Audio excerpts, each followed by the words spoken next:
Oh, yeah. Oh, yeah, it's clobbering time.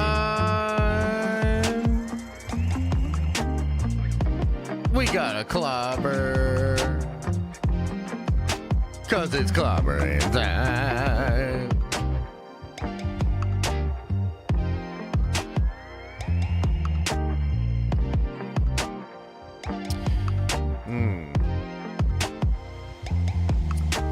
Yeah, so, man, we got to talk about last night, huh? That was wild. Rossi, thanks for the rose, man. Guys, that might have been the most fun I have personally had on one of those watch parties. That, I don't know. I don't know, man. The stars aligned. It was really funny. I felt like I was in the zone. But also, just the movie itself. I mean, there were so many opportunities. Like, the movie was so goddamn ridiculous. Like, more ridiculous than I could have anticipated. And I had a blast, you know. I truly had a blast. Like I was laughing so much, and just every time I was thinking about it, I was like smiling. And we got a lot of nice comments on YouTube about it, because normally we don't do one of those on YouTube.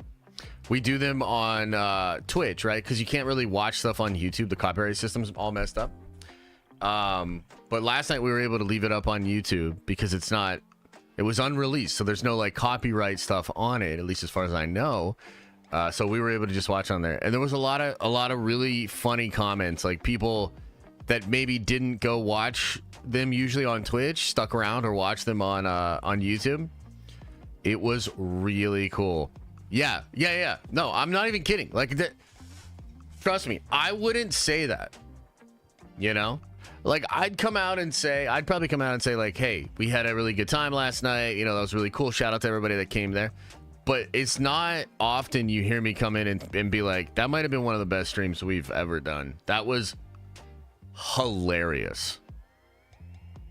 So, wanted to say shout out to everybody that,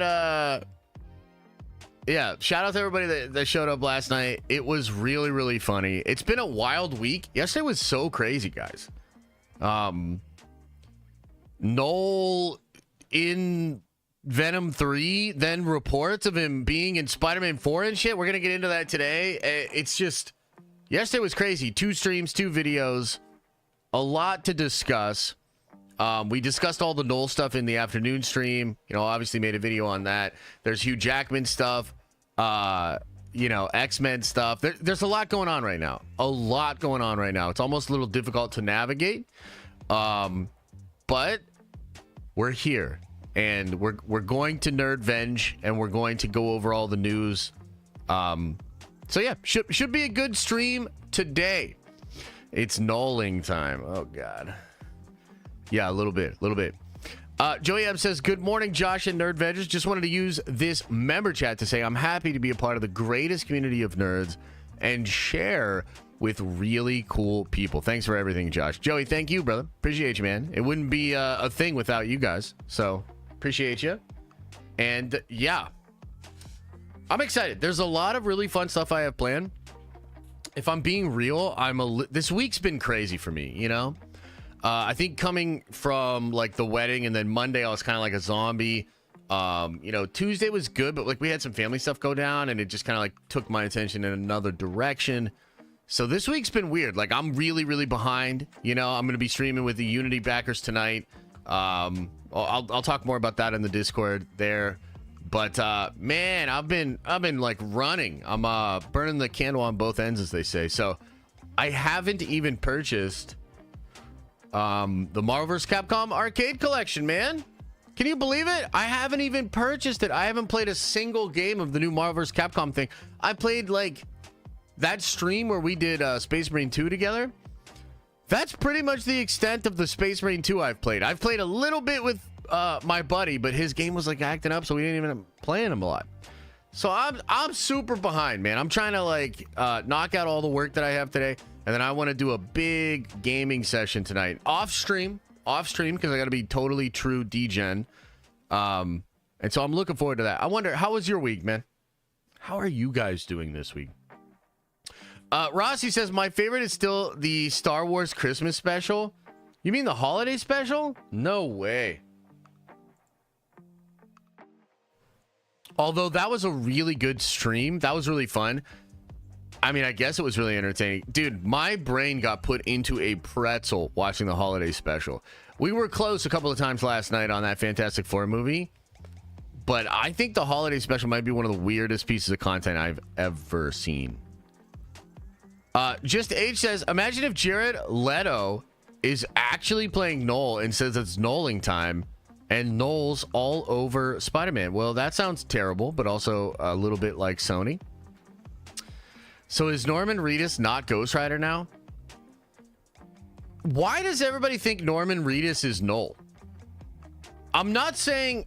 okay, so I'm not saying he's not Knull, but nobody that I talk to, nobody reliable has said that Norman Reedus is Knull. Am I missing something? Like, am I missing like a big report? I don't know, man. Also, hang on. I gotta adjust the thing real quick. Where does that come from, chat? If you let me know where it comes from, I can like check it out. I can check the validity of it. I'm telling you, I haven't seen anything about that.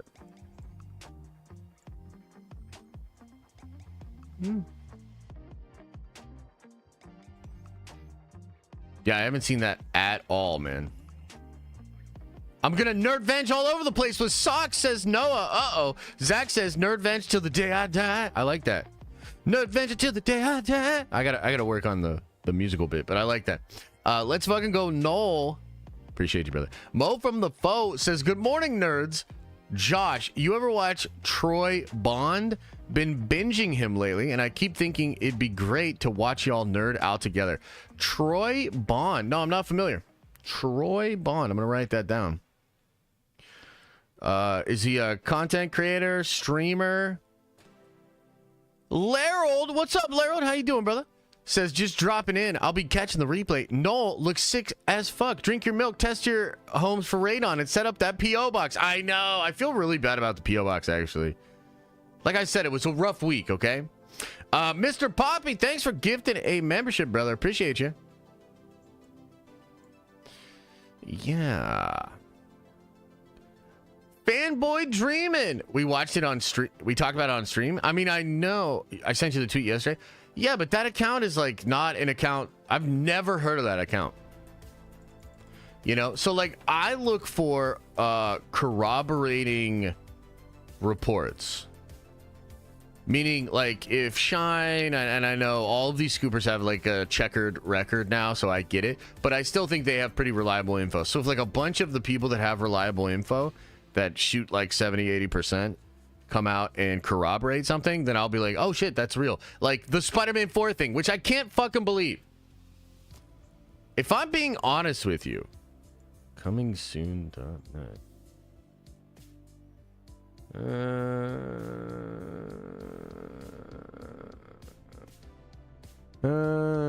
trailer briefly mentioned as per a source on X. And it's just this account, right? Soulless Cinema?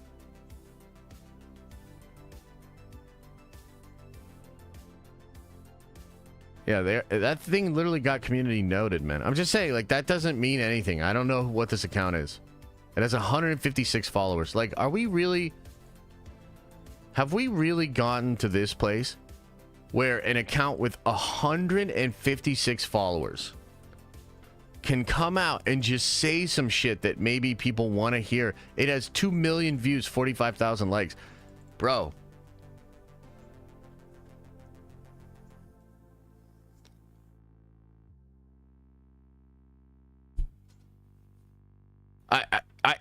I kind of feel like calling it right there. I feel like we got to call the stream. I got to go rethink my life.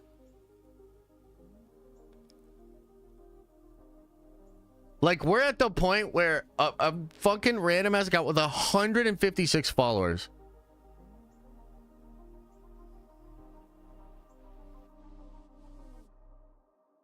What? 156 followers, and motherfuckers are just sharing it, probably sourcing it, putting it in videos. And I also saw, and tell me this is not true. Did Ryan Airy reference this in his video? Somebody tell me. And you know what? I should just ask Paul. I should ask Paul.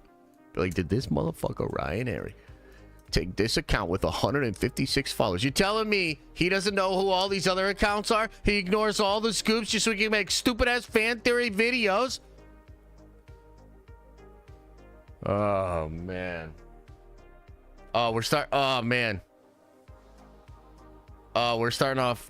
rough. The account is Ryan. Oh, okay, well then that makes sense.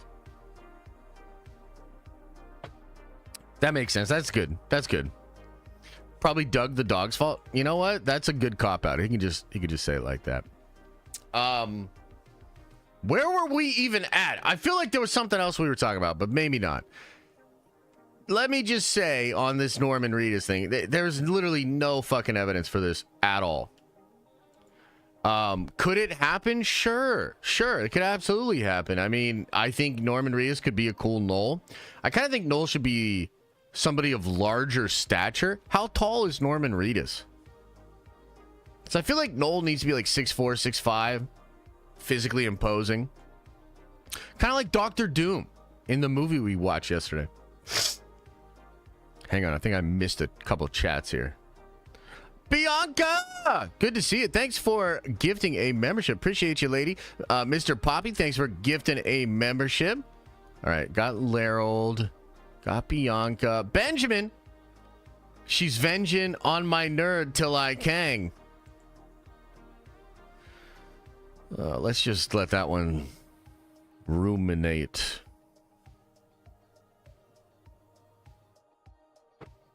Let's just let that percolate. Steve McT says Hans Zimmer at Madison Square Garden was insane last night. Dude, you lucky duck.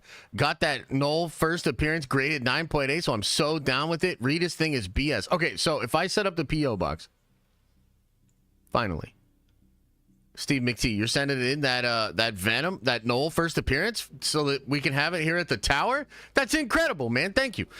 Kendall says, what if Venom has to die because part is in 616? What if Venom has to die because part of him is in 616? Oh, okay, yeah, maybe. Causing an incursion or something like that. The Thing voice. Hey, what's going on? Dude, I'm telling you, that shit was funny. That was some funny shit. For sure, man. Y'all missed out if you didn't see the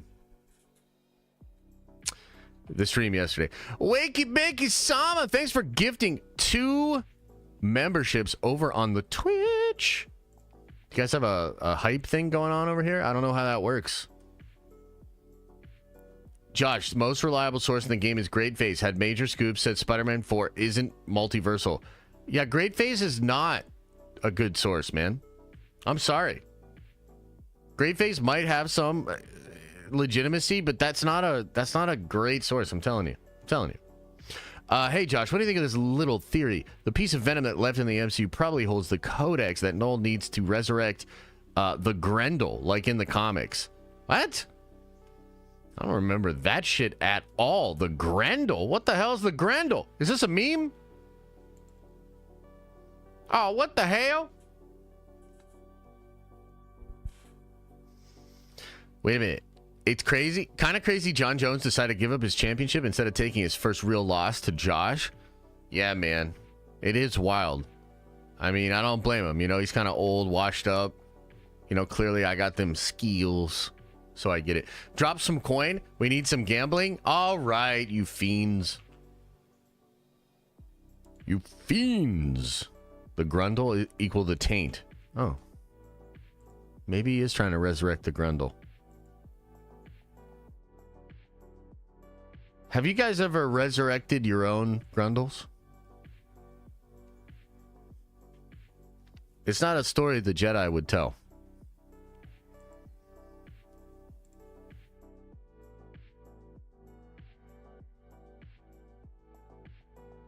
Every night? Nice. It's good. It's great. Incredible. All right, let's drop some coinage. 10,000. Have you ever heard the story of Grundle the Wise? No, I have not, actually. Sounds kind of lit, though. Gambling is on, you fiends. Basically, the symbiote dragon? Oh, really? Oh, right. But that's only part of it, right? Like, he resurrects that big thing, and then they all have to fight it, and it's real crazy. Yeah, okay. Yeah, I mean, dude, now that could technically work for Spider-Man 4, actually. I don't mind that. That could work. Half a year. Let's go. Thanks, Shells. You have access to the Diamond Lounge. Should we do a Diamond Lounge next week, chat? Maybe we do Diamond Lounge next week. Let me look at this calendar. We do Diamond Lounge next week. And then starting Thursday, the 26th, we maybe do a subathon. That could be fun. So, let me talk about this briefly, guys. I've been thinking about doing a subathon. I've talked a lot about this. I'll try to make some plans for it so we could do like different segments and I have different people chime in and whatnot. And we could start it on the 26th. Now, the reason we're waiting for the 26th is I guess there's a bonus or some sale that goes on starting on the 26th for the subs on Twitch and whatnot. GameStop gift card. Guys, we got to do that on Monday. And I apologize, but I need to add in the gifted members from this week. I want to add those in, and I haven't been able to do it yet. So we got to do it on Monday. I'm sorry. But that'll technically be what? The 15th? The 16th? So that's good. That's good. Hey, it is what it is, man. Subathon now. This gray is ugly. Well, a lot of subs would probably happen on Twitch, but I guess there'd be members happening here too. Anyway, here's the point. Here's what we would do.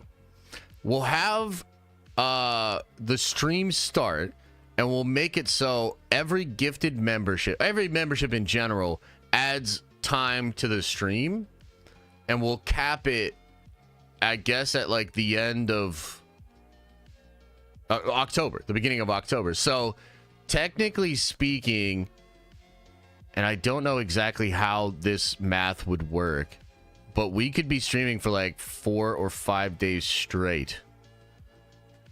And I don't even know what to expect. Here's the thing. Like a lot of other streamers have done subathons and it seems like a crazy thing, but like I only really stream for I think 3-4 hours max. So I'm not built for that. You know, like I think after 5 hours, like it's gonna get bananas, and then like I don't know I don't even know what's gonna happen.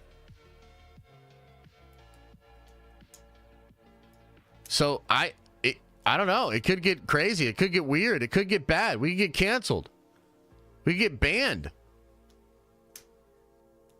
10 of Adderall next week? No. Well, we're not gonna do it next week. We'll do it on the 26th. Cantina Talk, what's good? How are you? Says, what's good, Josh? Appreciate you. Elisa needs the kill switch. Yeah, we'll have the kill switch going.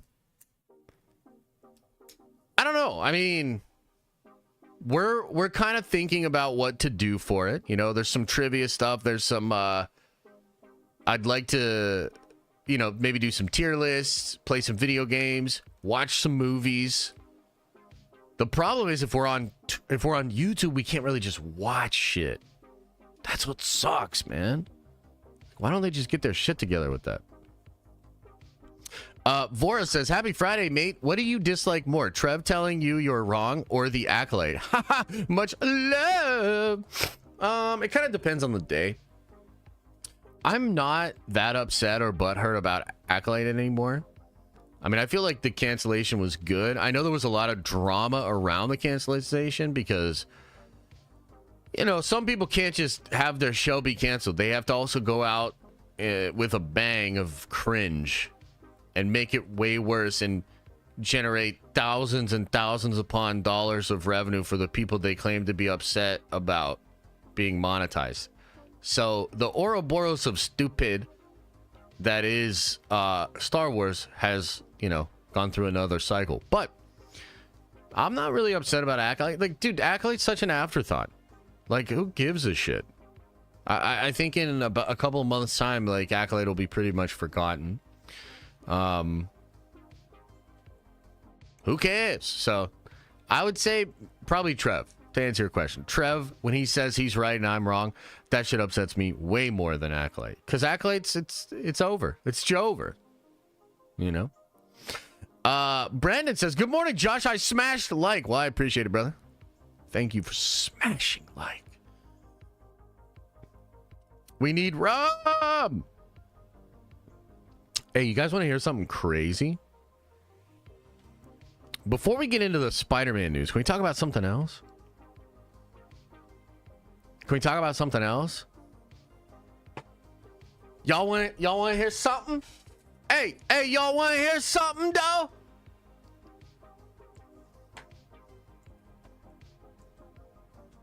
How many of you guys like Wanda and like the Scarlet Witch and shit?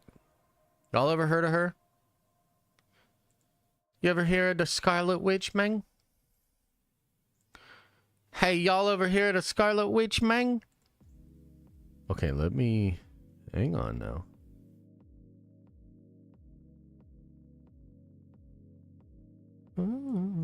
What? Y'all ever hear of the Scarlet Witch, though? Man, check this out. It's kind of cool.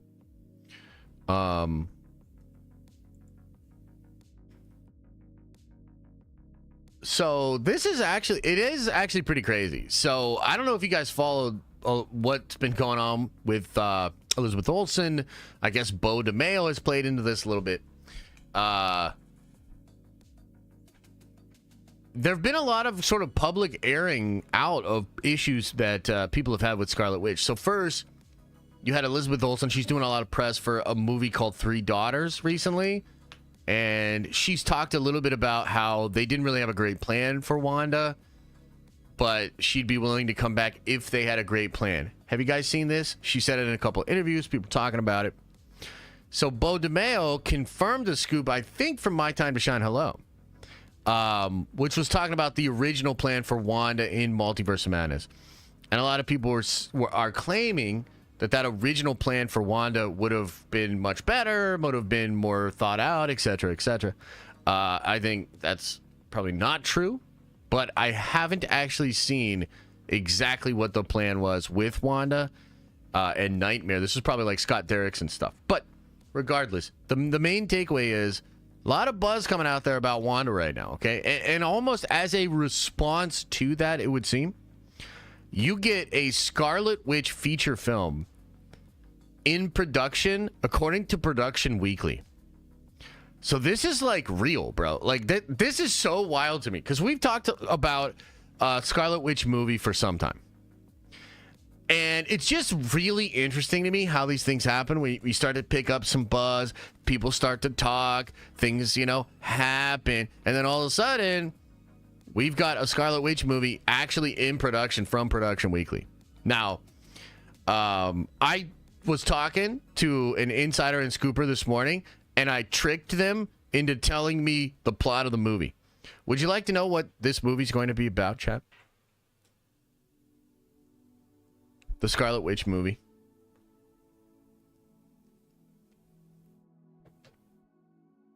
You know it's gonna be about?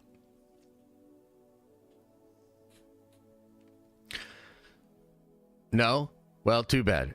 It's going to be about Wanda fighting the first demon.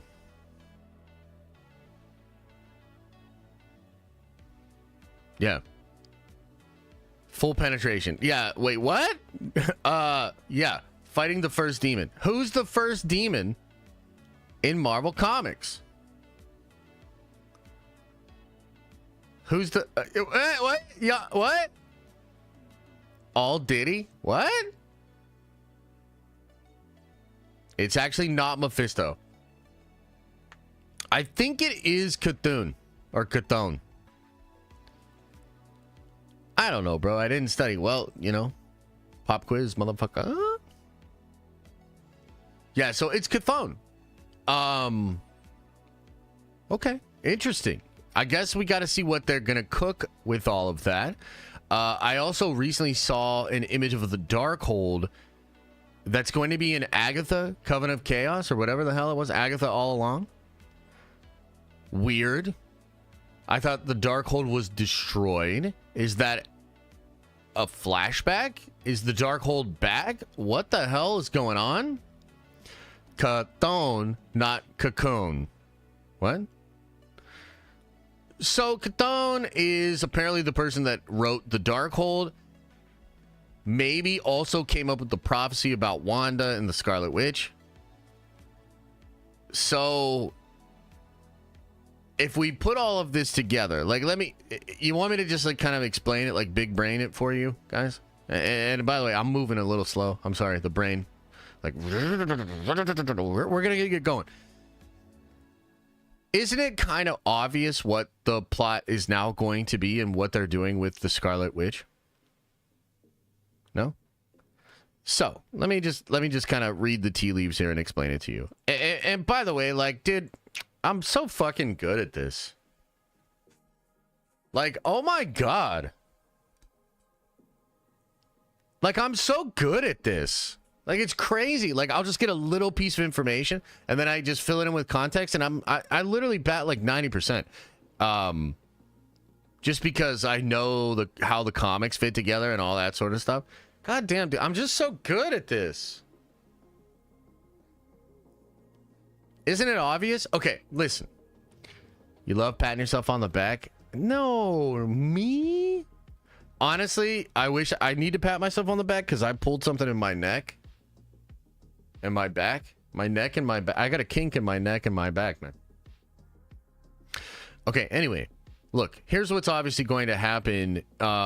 If you take into consideration Elizabeth Olsen's comments, some of the stuff the other scoopers and whatnot have been saying, this whole other plot they had for Scarlet Witch, like, basically, they're going to make it so Cthulhu and the first demon are really, really responsible for corrupting Wanda.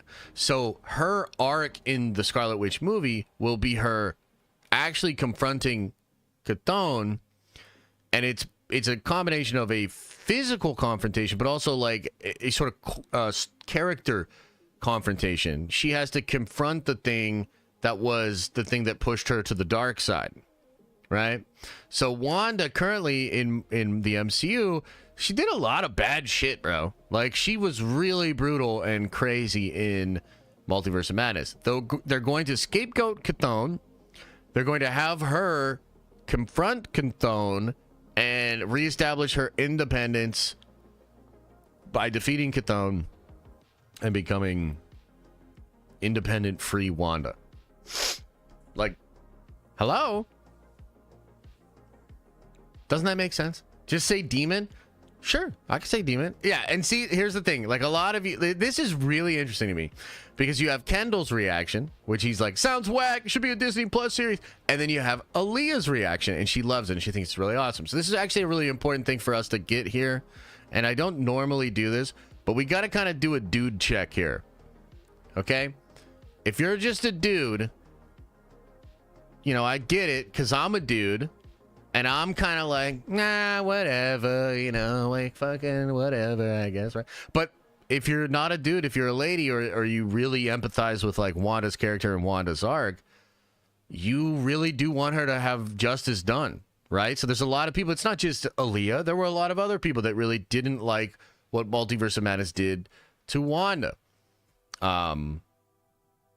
Josh turning on Kendall is crazy. I'm not turning on Kendall. I'm merely pointing out that the juxtaposition of Kendall's position and Aaliyah's position is really interesting. And I also get to like scapegoat Kendall a little bit and not say that it's all me and that I also don't give a shit about how Wanda feels about her feelings and stuff. But this is one of those things where we've got to come together and appreciate what it is that's happening here. Okay, so from my perspective, I don't mind this arc for her. I just hope that it's interesting, that Wanda still has a little darkness in her, because like I would hate for them to be like, oh, it was all Chthon, dude, Wanda's actually a saint. Like, no, like Wanda's actually kind of sus, but ultimately has a lot of good qualities. Like that I'm comfortable with, as long as they can do something sort of nuanced and complicated.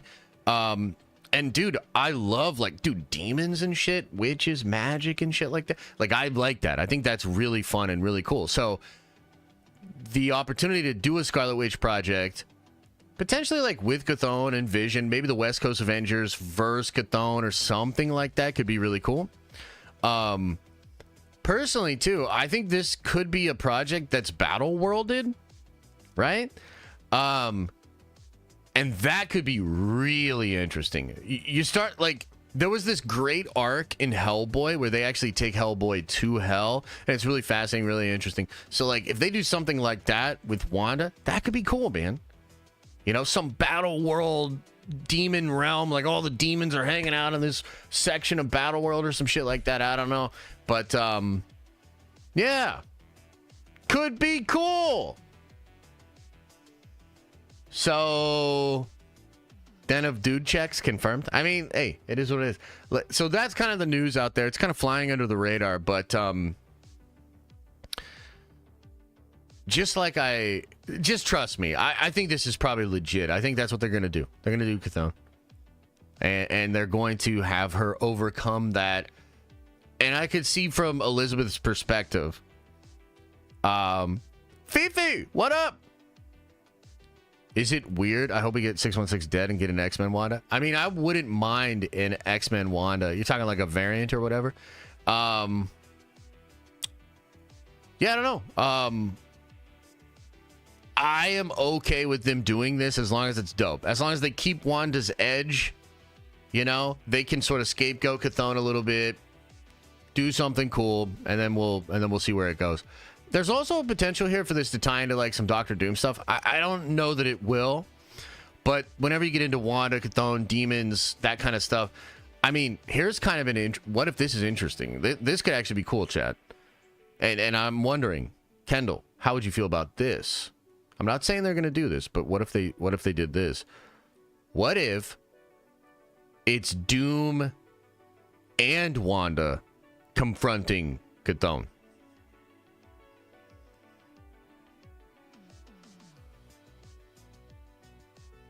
I mean, that could be kind of lit.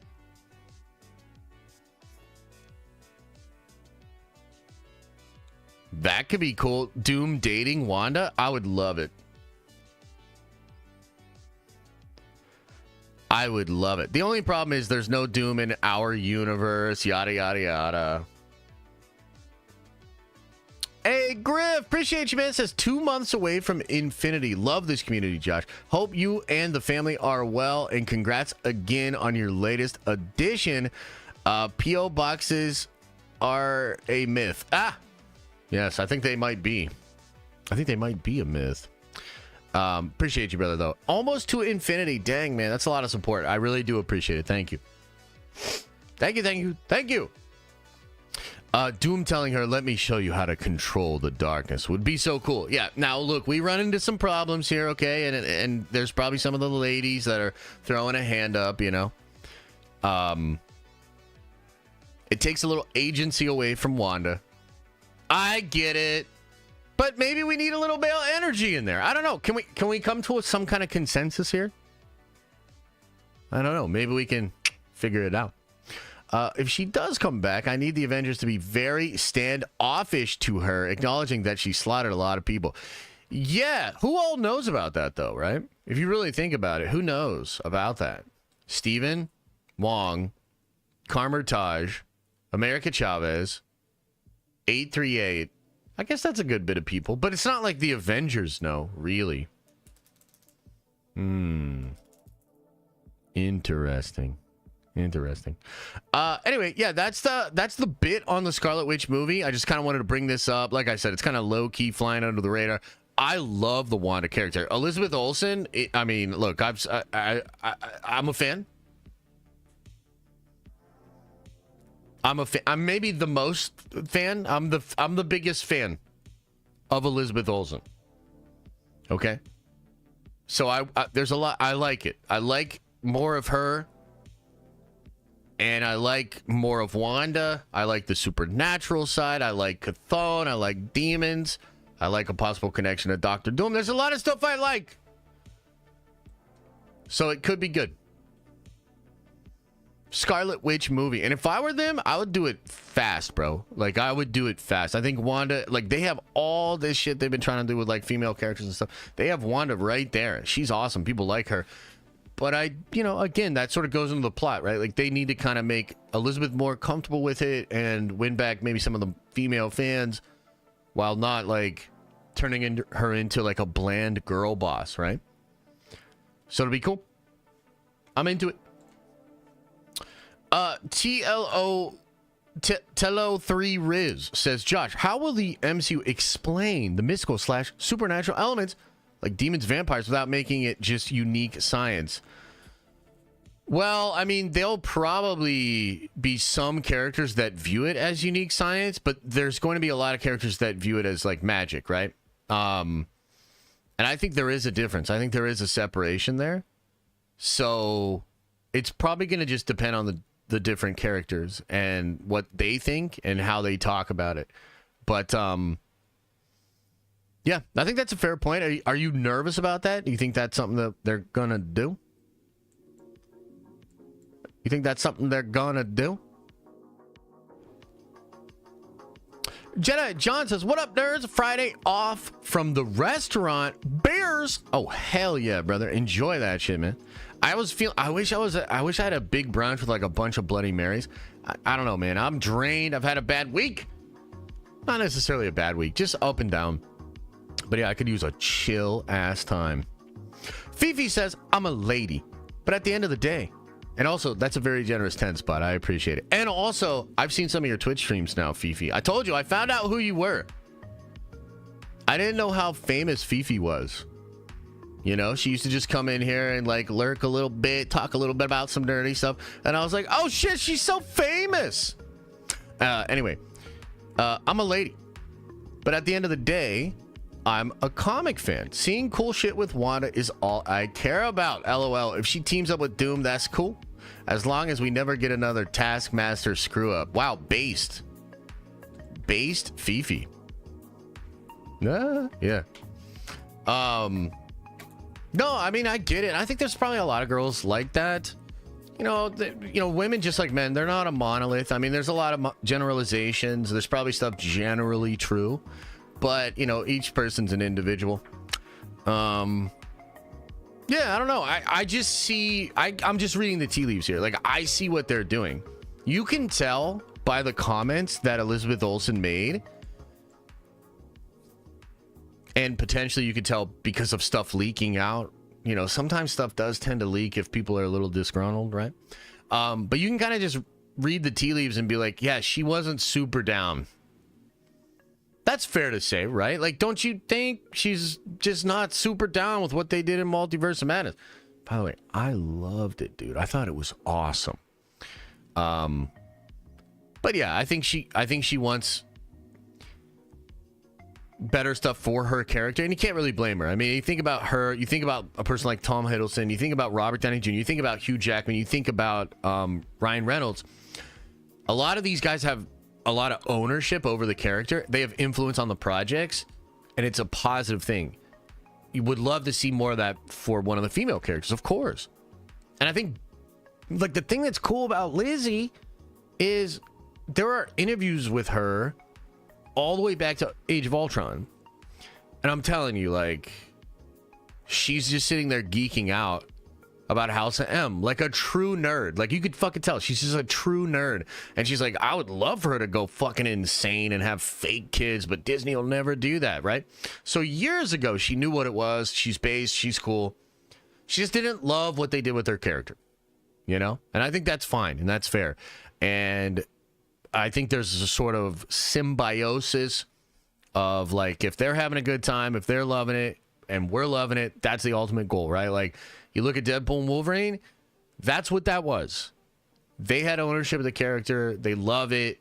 We love what they did with it. I mean, Jackman's like, hell yeah, I'll come back. And it's a fucking celebration, right? Wanda coming back should be a celebration as well. So I'm excited. Okay, should we talk about some Tom Holland Spider-Mans and Venom and all that? Are you guys ready? Are you prepared? Yo, that Taskmaster shit was whack. Is McDonald's living it though? What does that mean? I haven't had any McDonald's today. Should I?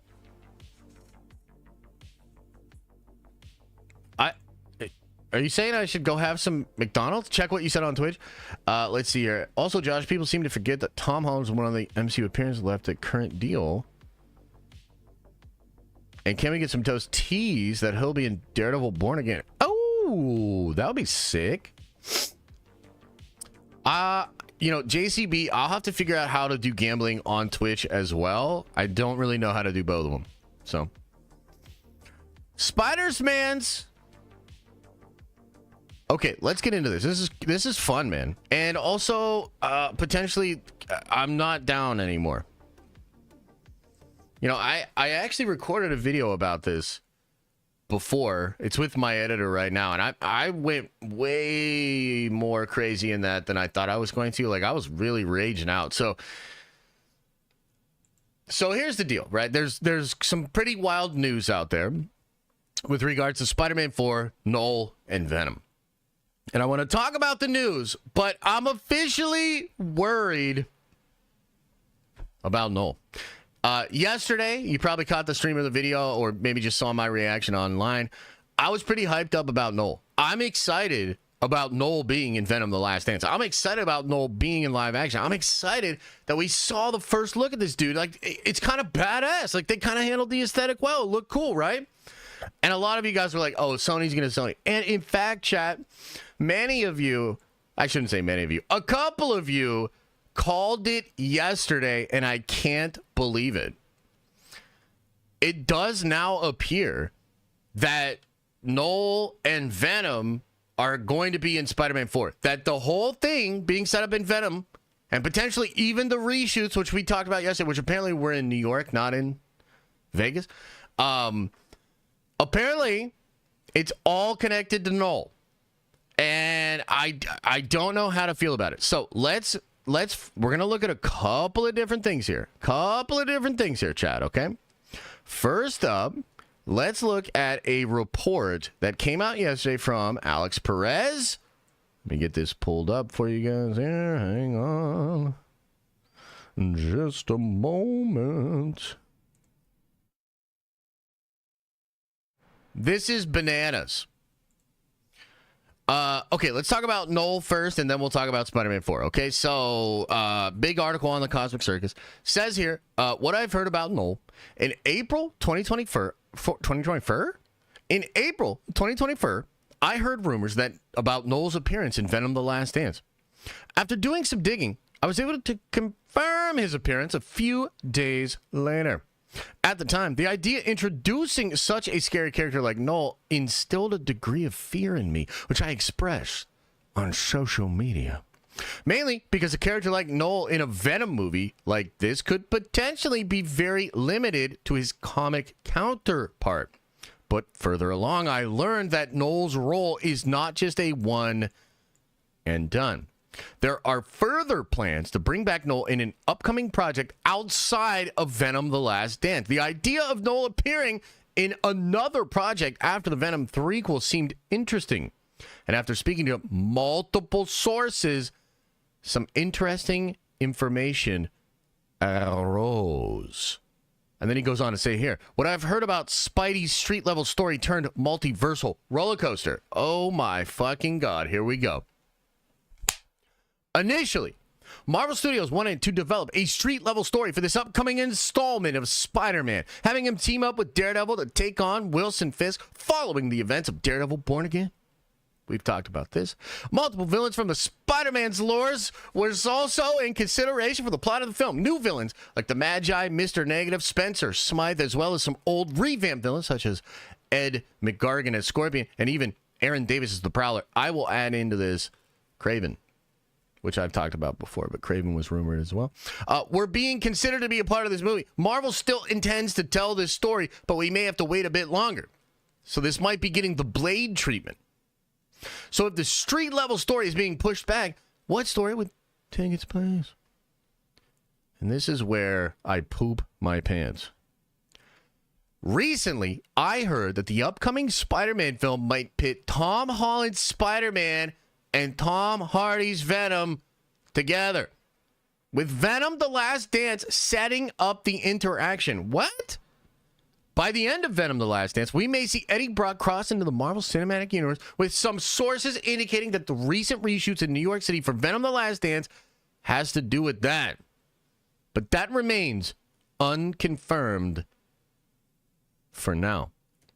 Not only that, but I'm hearing that the potential villain for this film would be Knull, who is seeking to enshroud the entire multiverse in his darkness following its discovery.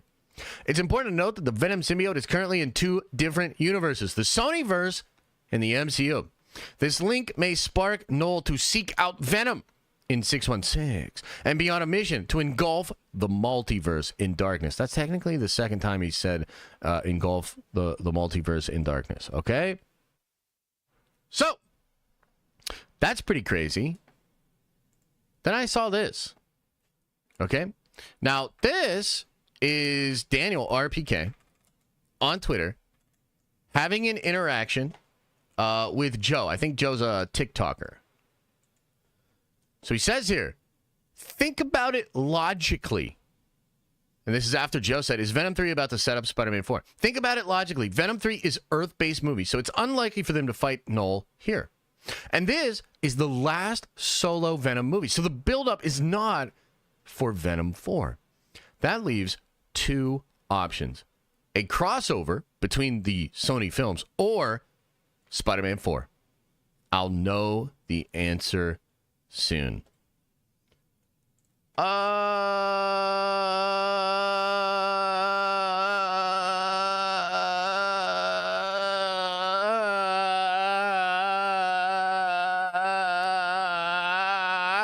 What the hell? What the hell? Okay. Potential problems with this, chat. Potential problems. This definitely feels like them rushing Knull, right? And by the way, I can already hear people being mad because this is maybe what they think they're doing with Doctor Doom, right? And just shut your mouth when you're talking to me. But when it comes to Knull, I cannot fucking believe that they're actually going to just make him the villain of if they actually do this, if they make him the villain of Spider-Man 4. Okay? That's crazy. That means we're establishing Venom next month in October. And then we're going to have Knull as the villain of Spider-Man 4 in between Doomsday and Avengers Secret Wars. That's rushing, okay? That's crazy. That doesn't make sense to me, okay? Also, another issue. How is this a street-level movie? All these people that keep saying it's going to be a street-level film with a multiversal elements. What? How is that possible, dude? Knull is a universal threat. When Knull comes to Earth, he enshrouds it in a symbiote. There's fucking dragons and kaiju-like creatures, and it's like the fucking Iron Man has to make a celestial armor. Thor's getting like fucked up, even though he's like one of the most powerful Avengers. Like, dude, Sentry gets fucked up by Knull. Guys, everybody gets decimated by Knull. Knull is a massive threat. How the fuck can Spider-Man 4 be a grounded street-level story and have Knull be the villain? That doesn't make any goddamn sense. The other thing that is crazy here is this is a movie that's going between Avengers, Doomsday, and Secret Wars. Unless they change that, and like, please God, let them change that. But let's assume they are not changing that, okay? You're telling me that Peter Parker is supposed to be the main, he's one of the main focuses in Doomsday. And then we're going to go from Doomsday to Peter Parker fighting against Knull? So this dude's going to fight against Doctor Doom. Then do a solo adventure with Knull that's somehow fucking grounded. And then he's going to fight God Emperor Doom? How does that fit together? What? I think that's crazy. And one of my big concerns here is like, you look at what they did with Gore the God Butcher. Gore the God Butcher was an epic villain for, like, I want to say at least 100 issues of comics. Like all the Jane Foster Thor stuff all the way through. Like, dude, there was Thor and his older self and his past self. Like, dude, Gore took like a huge amount of comics. He was super badass. And then what they do in Love and Thunder is make him a classic MCU one-off villain that sucked. That was fucking terrible. So when you tell me that Marvel and Sony are cooking up Knull and he's going to be the villain of Spider-Man 4, brother, we're talking about a character that could have a whole saga. He's introduced in the third movie of a trilogy, and then he's going to have his movie in the fourth movie of a different trilogy that's coming out between two Avengers movies. Like, look, I'm all for it. Like, I love the fan service aspects of it. I love, like, bringing in these dope Marvel characters. Like, dude, I love that shit. That shit's cool. But how does this fit together? That's fucking crazy. So it looks like we are kind of in this era now of, like, just do the fan servicey thing. And, man, dude, oh, fuck, bro. Like, what the hell, man? I don't know. Like, it just doesn't feel right. So they either beat Knull in the second movie he's ever been in, or they have a lackadaisical ending that just ends up going into beating God Doom, and then they save Knull for shit afterwards. That doesn't make any fucking sense either. What the fuck, bro? Like, not a great plan. I'm going to be honest with you. Not a great plan. So maybe I'm missing something. Maybe there's an aspect to this that we have not been made aware of.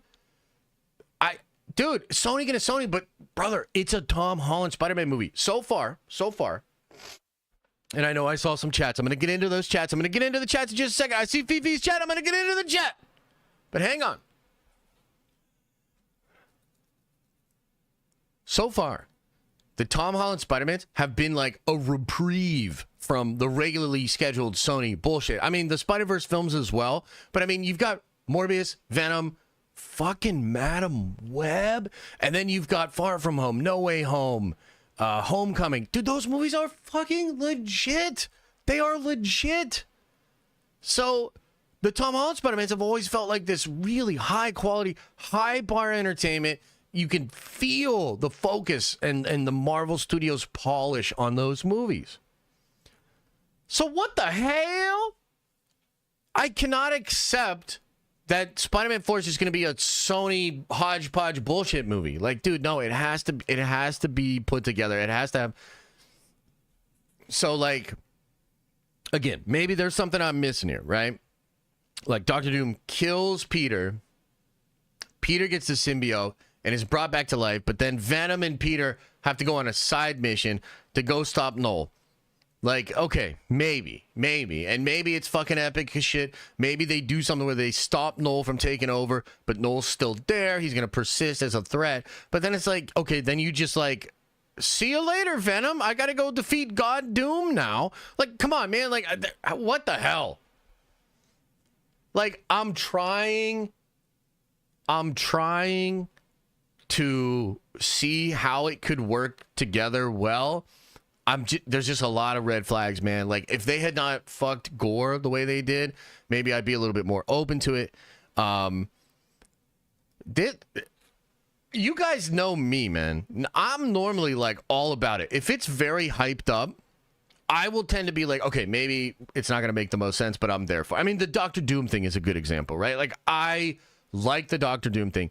There's all sorts of confusing aspects to it, and like, there's a lot of reasons to be concerned about it.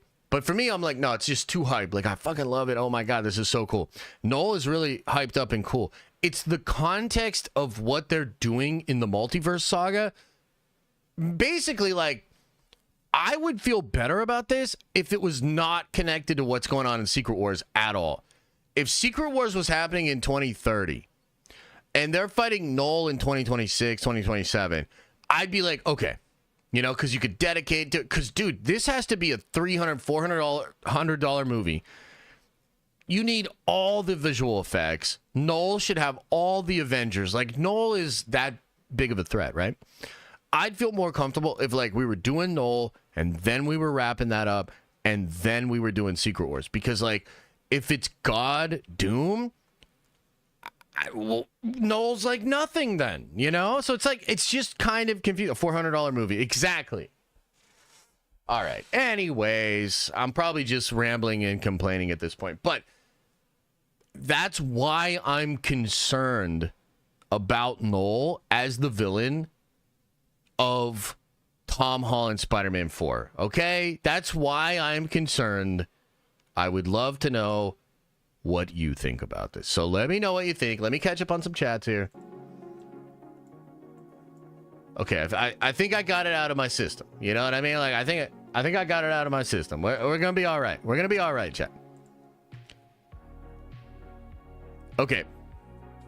Twist off. Appreciate the 10 spot. Says, hey Josh, totally off topic.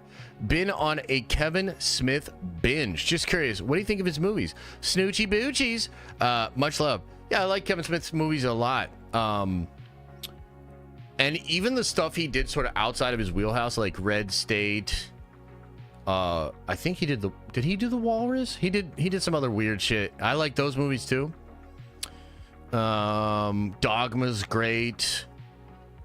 You know, some of the classics like Chasing Amy, Jay and Silent Bob, Clerks, they're all good. Hearing a lot of positive buzz on the 4:30 movie. What's that? Is that his new movie? I like Kevin Smith, man. I like Kevin Smith. Phoebe says, nah, this ain't it, fam. The only way this multiverse Spidey 4 is good is if the final battle, Daredevil shows up wearing Carnage. Right? Right? I mean, you jest, but like at this point, it's like, I don't know. Maybe they are doing that. Gore should have been in an R-rated movie. Yeah, I agree. I agree with that. Tusk. That's the movie. Yeah, that movie's weird, but kind of cool. You liked my tweet the other day. Too heavy spoilers about Kevin Smith. Did I? Nice, man.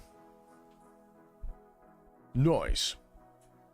You asked for this, Josh. You twerked for Doctor Doom only to Sony to nullify Knull. God damn it. I mean, did I ask for this? You know, I thought I was getting everything I wanted. Am I getting so much of what I want that now I'm questioning whether I want it? Hang on. I have to sip my coffee and think about that.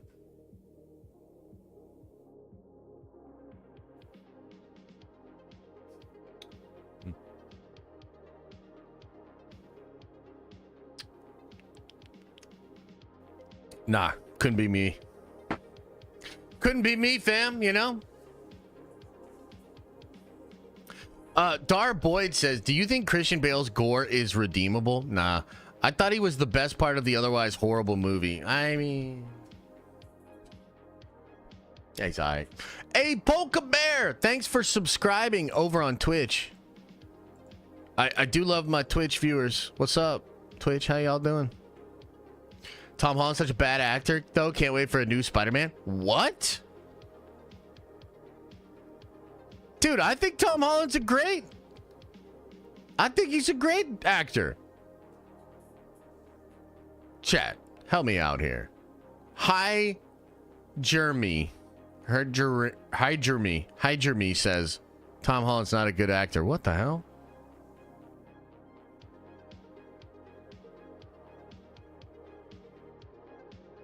Oh, what the hell?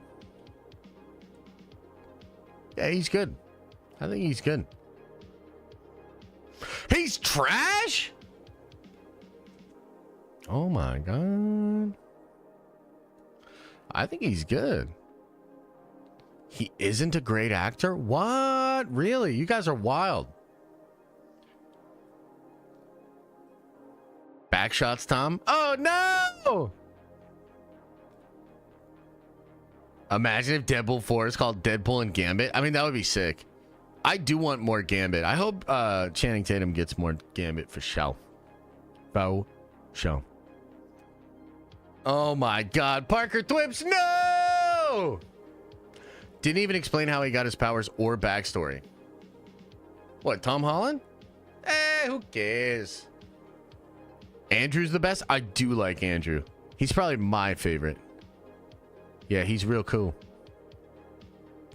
Have I seen the greatest movie of all time, Uncharted? No, I haven't seen it. Is he pretty good? Should we do it on the watch party?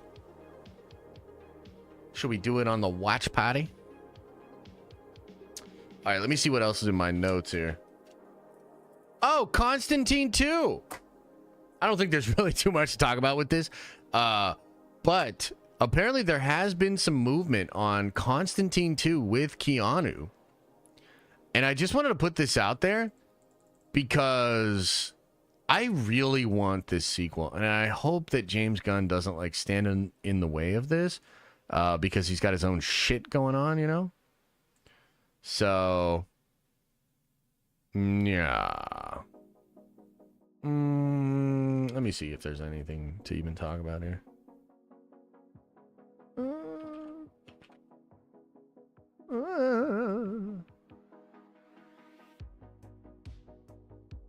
Oh, the script is done. Okay. Cool. I think that's pretty much it. 16 hours ago, Constantine 2 producer says script is finished. Keanu and director are returning. It'll be very rated R. Oh, man, come on. Oh, come on. That sounds great. That sounds great. That sounds incredible. Incredibly. Rossi says, I know you're worried about RDJ playing Knull and Doom. I think it's possible for Marvel to pull off Spider-Man 4 after RDJ can be Vader for the reboot. Can you imagine if RDJ is actually Knull? You know what's funny? He could totally play Knull. Should we make a petition? Gunn's new Batman announced? I don't think so. No, I don't think so. February 14th says, I trust Sony as far as I can throw Ned. God damn. Look around. Where does he fit in Gunn's DCU? Man, fuck guns DCU. I want Keanu Constantine too. That's what I want. I don't give a fuck. You can throw Ned pretty far. Oh, yeah? Screen Crush says Knull is being played by Norman Reedus. I saw that. Wait a minute. When you say Screen Crush, you're talking about Ryan Airy? He really said that? Did he put it in a video? Holy shit. Can you imagine? An account with 156 followers. Star Wars Sith, somehow socks returned. Oh, hell yeah. Looking skinnier than tomorrow? Way to go. Wait, what? What the hell does that even mean? You know, look, I hurt my neck. I hurt my back a little bit. I think what I'm going to do is just be a degenerate and just eat a bunch of snacks and play video games. Like, all day. I trust KK as far as I can throw Josh. What? You don't? Say that.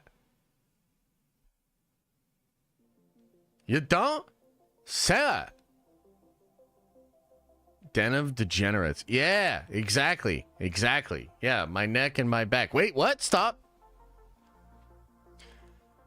Will you ever reveal what the Batman story you wrote was heading, assuming you can't continue the comic? All I can say is that it was going to go to... Because it's revealed that it's like magic from a god. And you were going to go to Themyscira, have some interaction with Diana that way. I was going to involve some other magical characters. And also, the whole story was going to end with the Spectre having a conversation with Bruce. Kind of talking about what happened. But other than that, I can't really say anything. I mean, maybe someday I would be able to tell that story. Either when DC hired me, email me, I'll write it, or when it goes public domain, then I could finish the story. Fifi says Keanu is Shadow the Hedgehog greater than Keanu is Constantine. I don't know. I like that Constantine movie. When's the last time you saw it, Fifi? It's good. It's real good. Star Wars Sith says Rossi said they casted you for Secret Wars. That's the blah. Rossi seems reliable. I mean, look, after this weekend where I'm going to eat all the snacks and play all the games, hell yeah, I'm going to be the Blob. I was beginning to get in good shape, and now I've backslid into Blob.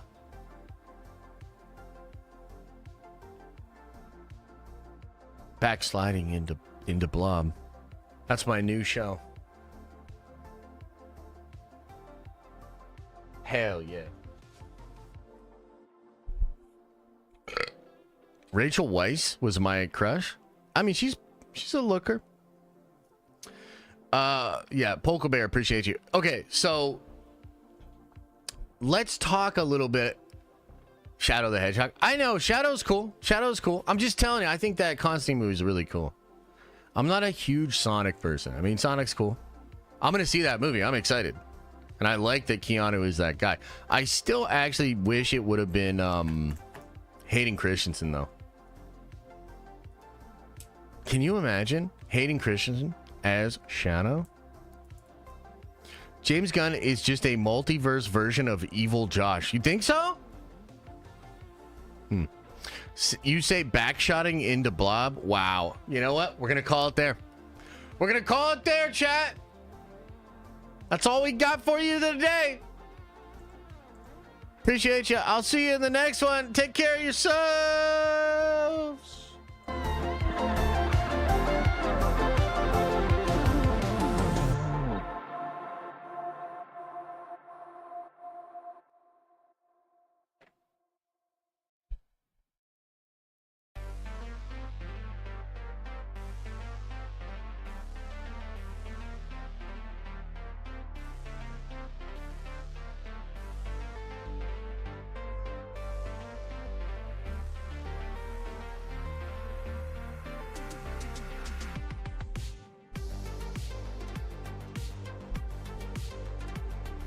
What?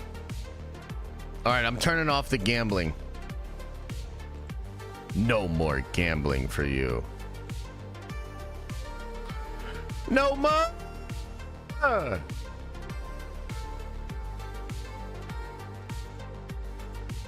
And now it's just a dance party. Okay, wait. Let's talk a little bit about Agatha. Yo, when's this shit come out?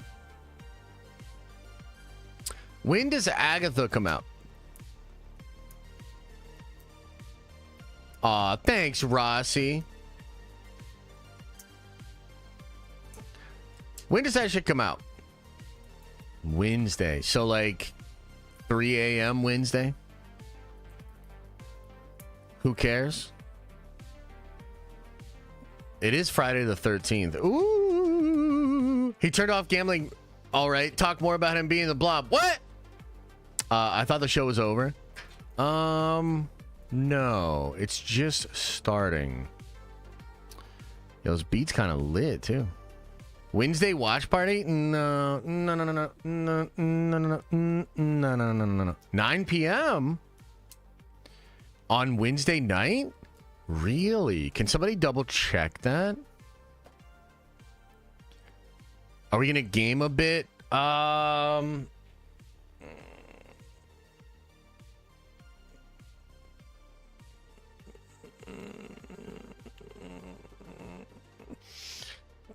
Probably not. I'd be down to like watch a video and chill for a little bit, but yeah, I don't know about gaming. If I was gonna game, I was just gonna game all day. Come on! I mean, what do you guys even want me to play? You know, last time we tried Fortnite, it didn't even work. Didn't even work. Real Marvel fans watch everything. Oh God. Wednesday at 9 p.m. Okay, so we'll have to finish up our stream that night because we'll be doing a Nerd Avengers stream. We'll have to end that around 9 so I can go watch it. So that means we could talk about it on Thursday. He's tired, guys. It's been a long day of work. Exactly. See, Justin knows. Justin knows. You guys think it's so easy just to come in here, flip on the cameras, and goof off for a couple hours? You guys don't know my life. Oh, UFC picks. UFC picks, huh? Are y'all watching the UFC this weekend? I don't know. It's the Sphere, right?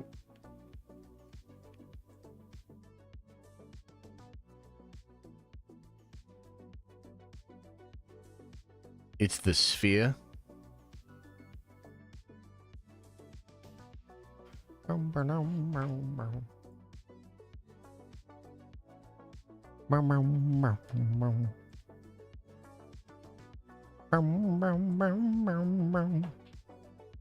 right, let's go.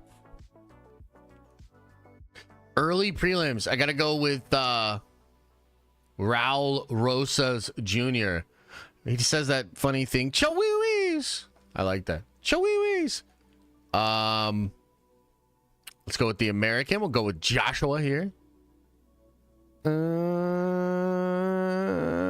go with Yasmin. Manuel. We'll do Manuel. Let's go with Irene. Is this the main card here? Oh my god. Okay, yeah, so dude, I'm telling you, I just don't think this is a good card. Like I kind of think this card is terrible, if I'm being honest. I'll go with Ronaldo.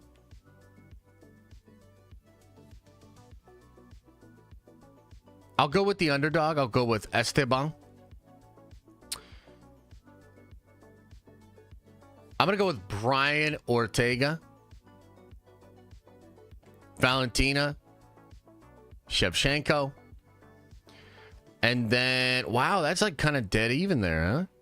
I'm actually going to go with Marab. I think it's Marab time now. So, there you go. But yeah, real talk, man. I don't think this is a good card, bro. Like, I don't know what the deal is with that. They just made the sphere card so mid. You think O'Malley's got it? Yeah. Kyber says, you gonna play the new Marvel vs. Capcom? Yeah, man. I'm gonna try to play a little today. I want to play some Space Marine though as well. I'm behind on like all my games. Here's the crazy world of Josh. Here, listen to this, chat. I'm behind in both work and play. Like, I get into a work mode and I'm like, oh my god, I'm so fucking behind. I gotta do this, I gotta do that, I gotta do this, I gotta do that. Then I go to like play and I'm like, oh my god, I'm behind. I'm behind on Space Marine. I'm behind on Marvel Snap. I'm behind on Marvel vs. Capcom. I'm behind on my comics. I'm behind on my shows. How can I be so behind? Will I ever get ahead? Rossi says, in the words of Justin Timberlake, cry me a river. Dude, this is going to ruin the tour. Kyle says, play some MVC collection. Only 3 gigs. Quick download. I've been having a blast with it and started to get trophies. Magneto creating a moon was peak. Oh, shit. So it's only 3. What? It's only 3 gigs? Okay, well, that should be pretty easy to download. Not if you want 6 kids. It'd be just 5 probably. You know, but I'm assuming at some point they're gonna start pulling their weight around here. Like, isn't that the whole idea? Like, you have kids to like have free labor. Maybe I don't know. The pamphlet was older when I read it. Baby Bird says, watched Legion last night. We need David in the Mutant Saga for sure. Maybe a little Shadow King, Charles, family drama. I don't know, just my thoughts. I totally agree. I think you've probably heard me talk about it, but I love that show. And I love how they intertwined all of those characters. It would be sick to have that in the Mutant Saga. We'll see what they're cooking. I think they're going to do some cosmic stuff. Like, I think they're going to go pretty big. And pretty... Like, I think they're doing Eternals and Celestial stuff. With, the Mutants and the X-Men. So that's what I think's going on there. Kids watch kids. Wait, what? Liam is already editing videos. I know. Well, he better get started, man. You know? He better get started. You know, there was a Screen Crush video, even though I just talked a bunch of shit on Ryan Airy. There was a Screen Crush video I wanted to watch. Maybe we should watch this one about the Wanda movie. And I can complain about this. Doctor Strange 2 original plot leaked. Wanda's story is way better. Let's watch it.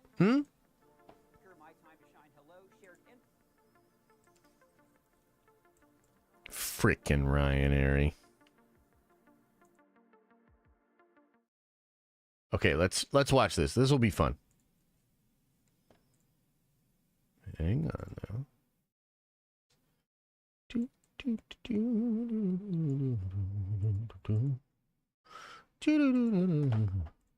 You break the rules and become a hero. I do it and I become the enemy. That doesn't seem fair. Hey, welcome back, Screen Crush. I'm Ryan Airy. And Life's not fair. Life's not fair. Fucking get over it. Looks like we finally know the original plot of Doctor Strange 2 that would have reportedly tied into Wanda's story much better than WandaVision. The leaker, My Time to Shine Hello, shared information about leaked concept art and the synopsis of the movie that they said was I'm reading it right now. Work plus play equal way or plurk. Knull works for Doom on Battleworld. Knull has to capture Tom Holland Spider-Man with symbiote suit, hence Knull can access him through the hive mind. He's an anchor to power Battleworld. Anchors replace molecule. Man, that's actually not a bad idea, brother. Actually confirmed by X-Men 97 Season 1 showrunner Bo DeMaio, who we should note was fired by Marvel for sexual misconduct. So we're going to talk about this deleted movie and how it could have actually tied in better with WandaVision and why Marvel decided to go a different way. And a little later, I'm going to talk to Brianna and Colton to get their take on this so we can really break down if this was the right move for Marvel to make or if there was a much better Doctor Strange 2 out there that we never got to see. But before we get into those leaked details, I want to remind you guys about the Marvel parody merch for sale at our merch store like Downey Doom and ooh, I'm about to make a name for myself, and many more shirts. That's your Gambit impression? Oh my god.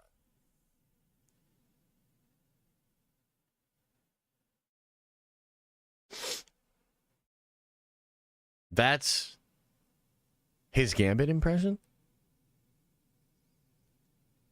Brother, do a second take. Have a cup of coffee. Go for a walk. That we have designed for you. Shopping our merch store helps out our channel, and the links are below. So first, let me provide you with a little background here. WandaVision and Doctor Strange in the Multiverse of Madness were both announced at Comic-Con in 2019, just a few months after Avengers Endgame, and they were announced along with other films from Phase 4 and the new Disney Plus streaming series. The original creative team consisted of Doctor Strange director Scott Derrickson and writer Jade Halle Bartlett. It was also announced at that Comic-Con that the Scarlet Witch would appear in this movie, but they didn't announce in what capacity Wanda would appear. True. Soon, it became apparent that the studio and Scott Derrickson were moving in different directions. In October 2019, Derrick posted, based on my own experience and recent conversations with 5 other tentpole directors, the most common challenge/difficulty for event movie filmmakers is getting unwanted major script changes in pre-production. In December 2019, he posted 3 now deleted tweets that indicated he was struggling with Marvel. Yeah, I remember these. I remember going over these too. 1. Studio release dates are the enemy of art. 2. Most major life choices come with major regrets. It's unavoidable. But the worst choice is not choosing at all. Hell is sitting down at the crossroads. And finally, thank you, Ryan Johnson has just been trending just 2 days after he took time out of his vacation to talk with me at length about a personal situation I'm dealing with. And finally, Ryan Johnson. Crash says, Doom! Have a nice day. Yo, that shit was so funny. That's what I'm saying. Like, last night's stream was golden, man. If you guys haven't watched it, last night's stream where we reacted to that Fantastic Four movie, oh my god. in January 2020, he announced that he and Marvel had parted ways due to creative differences. So all of those tweets seem to put together a picture that behind the scenes, Derrickson was really struggling with Marvel Studios' input on his film. And then, of course, the COVID-19 pandemic pushed back everything. The release date of Multiverse of Madness was pushed back from May 2021 to May 2022. That extra time gave Marvel a chance to shop around for a new writer and director whose vision would align with theirs. So they chose Loki head writer Michael Waldron and the great Sam Raimi. Now, Multiverse of Madness was a fun Sam Raimi movie, but fans and cast members had their problems with it. True. For one thing, the multiverse is like barely in it. There's That's one fair. sequence where they trip balls through dimensions. The Illuminati Look, this motherfucker cannot do a Gambit impression, but this is true. He's talking facts. cameos were also brief and distracting, but worst of all, the movie completely undermined Wanda's arc from WandaVision. In that show, She didn't have an arc. There was no arc in WandaVision. she deals with her grief over the loss of Vision by altering the reality of a New Jersey town to turn it into her own personal sitcom. But by the end of the series, she's come into her own as the Scarlet Witch. No. Incorrect. And she releases the townspeople, and she ends reeling with guilt over her actions. And then No, she doesn't. Oh my fucking God. Do we watch the same show? we got that post-credits tease where she's using the evil book, the Darkhold, and here's her children. Dude, yeah, that's right. What a great way to exemplify her turning a new leaf, but her using the evil book in the woods. Crying out to her. Oh, dude, if that doesn't say well put together, definitely in an emotionally stable place, I mean, what does? But then, suddenly, at the beginning of Multiverse of Madness, Wanda is now a villain at the start of the movie. Oh, so the evil book shit floating in the air and then going to the villain. I'm going to lose my goddamn mind. She begins the movie trying to hunt down and kill a teenager. She's not on a quest to save her kids from another dimension, like the WandaVision ending implied. Instead, she wants to steal her boys from some other reality. Even Elizabeth Olsen admitted that she felt burned by this decision, venting to Vanity Fair. That's true. I proposed that to the writers who wrote Multiverse. Yep, that's true. Madness. I said, do you know what we're doing in WandaVision? Have you seen it? And no, they had not. She even recently told Collider Yeah, this is actually fair. So again, I disagree with this take. I don't even know if we watch the same show. And I don't even agree with Elizabeth Olsen. I do not agree with her. But it is true that she felt that way. And it is important to have your talent be comfortable with what's happening with their character. I think that's true. I think that is fair. That Marvel didn't know what to do with her character. Yeah. Now, Multiverse of Madness had its high points. The Sam Raimi horror, and look, Zombie Strange delivering a pep talk to a teenager is like one of my top tier Marvel moments. When you're gonna kick that witch's ass. But it Very Sam Raimi. does feel like a movie that was made by committee. Michael Waldron said that when he was brought on board, one of his first ideas was to make Wanda the villain at the start of the film. Totally. And we also know that he was rewriting the screenplay as they were shooting the He film. rewrote that thing like 17 times. It's crazy. No. But apart from those revelations, we never really knew what the original Doctor Strange 2 would have looked like until now. Oh, sorry, person, I have to take this. Hello? I have overdue back taxes on my bird. Didn't even know I had a bird. Doug, hang up. But I'm in legal trouble. Also, Taylor Swift wants to give me Radio Shack gift cards. Dude, for one thing, Radio Shack is out of business. That's a scam call. Oh. Well, how did they get my number? Well, dude, that's what's really messed up. They bought your number legally from online data brokers. See, the internet is filled with shady people like that who are going to pay big money just for access to your private data. And I know this because I used to get a ton of spam phone calls and emails. But you don't get those calls anymore? Very rarely because Because of a sponsor, perhaps? signed up for Incogni. They're the sponsor of this video. Incogni is by far one of the best products we talk about on this channel. This is the app that they don't want you to know about. And you can sign up using our link below using the code ScreenCrush at incogni.com/ScreenCrush. You would be shocked how much of your personal information is just out there for purchase on the internet, like your address, your phone number, credit history, and your medical history. These shady companies can get your info so easy that it's scary. Like, have you ever noticed you sign up for like a loyalty card and then suddenly you get bombarded with targeted ads or Nah, I never noticed that. robocalls? That's because these companies sell your data to giant firms called data brokers, and then they sell your information to all these advertisers and other companies. So far for me, Incogni has found 339 companies that were selling my sensitive information. I mean, guys, we're talking financial details, health history, internet search history, and they were selling this information to the highest bidder. Incogni even tells you the dangers associated with these companies. For instance, data... if you're out there and you have Ryan Aries data, I will pay for it. Hit me up.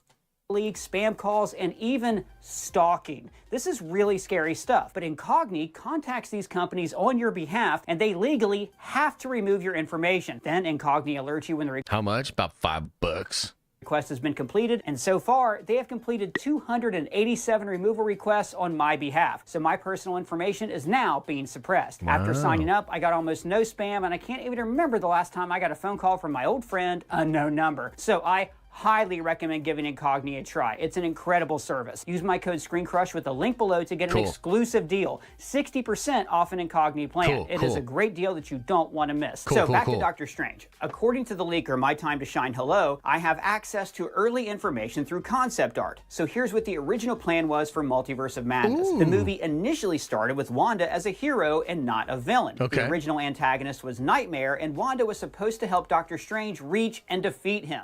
However, Feige and Waldron decided to change the storyline. Waldron, who hadn't watched WandaVision, really wanted to make Wanda the antagonist. This led And it was awesome.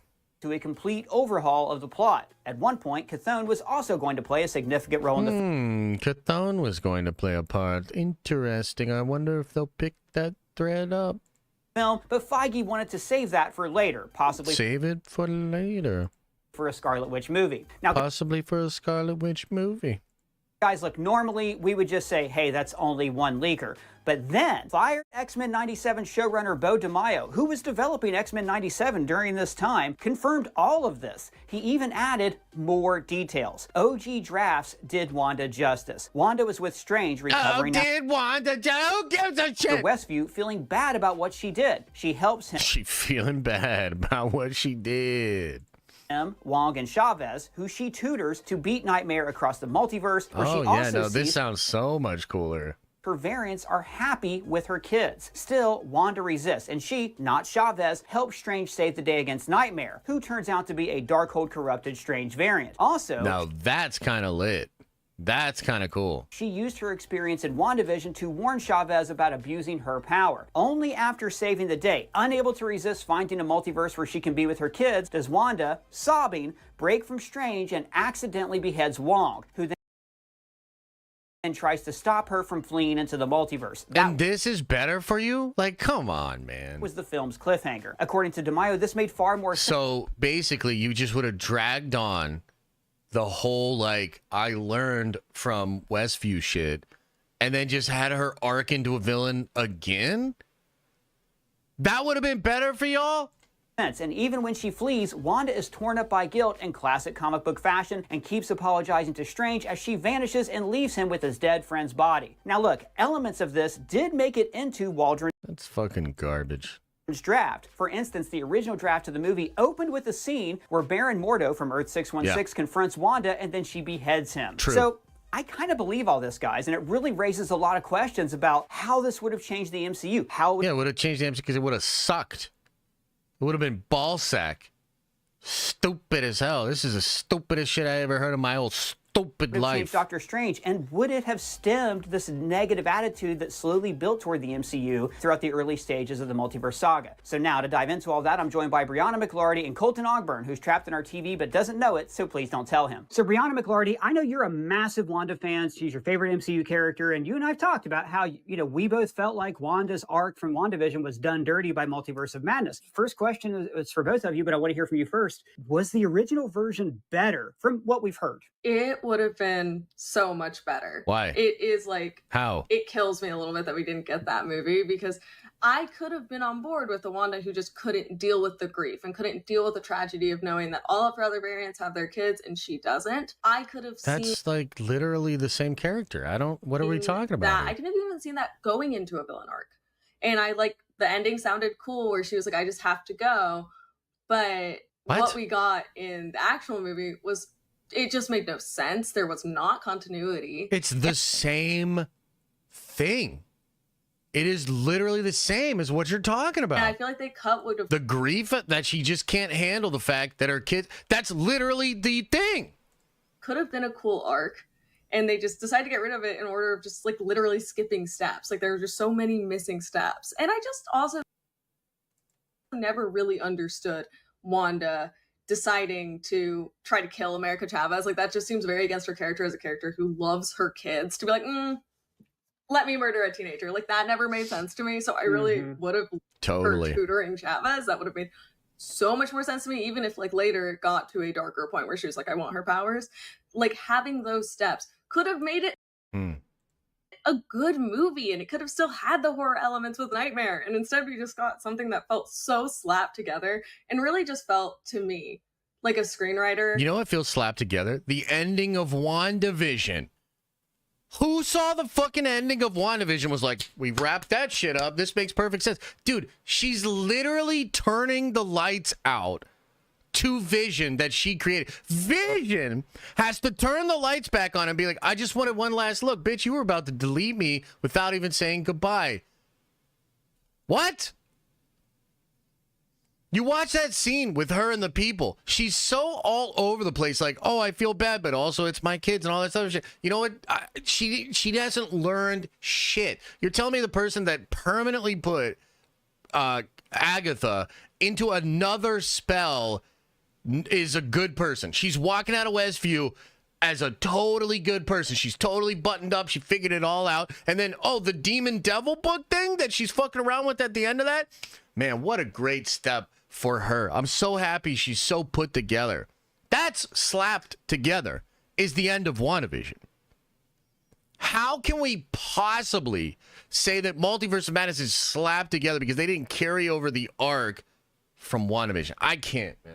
Who wanted to make his own movie and did not really care about the character, especially of Wanda. Well, like like they admitted, they did not see WandaVision because it wasn't finished, but then for some reason they also didn't read the scripts. Like it seems like Marvel had a lot of siloing going on in that time that really hurt the overall picture and didn't allow for continuity. I've also said before that if your whole thing is going to be, well, the Darkhold turned Wanda evil, then you can't do that off screen. That needs to be seen play out over the course of a TV series or a movie, because all we know about the Darkhold is that Agatha had it. Colton, what about you? You know, you're somebody I think who's got mixed feelings on Multiverse of Madness. Do you think this version, assuming the screenplay was made to the perfect expectations that it could be, do you think this version would have been better?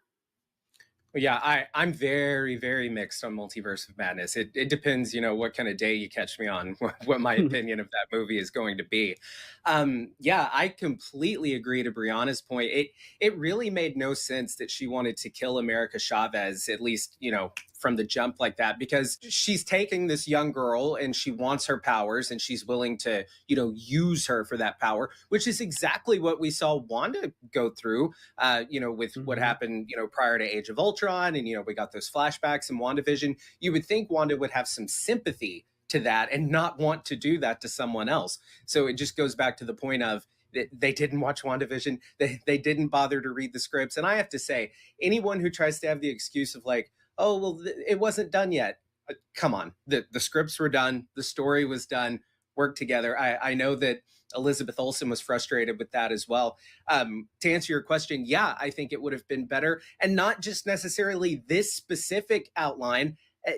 Any version of this story that actually connected to WandaVision, respected the arc that she had, showed... What arc, bro? Like, I just don't get that when they say the arc. Like, what arc, man?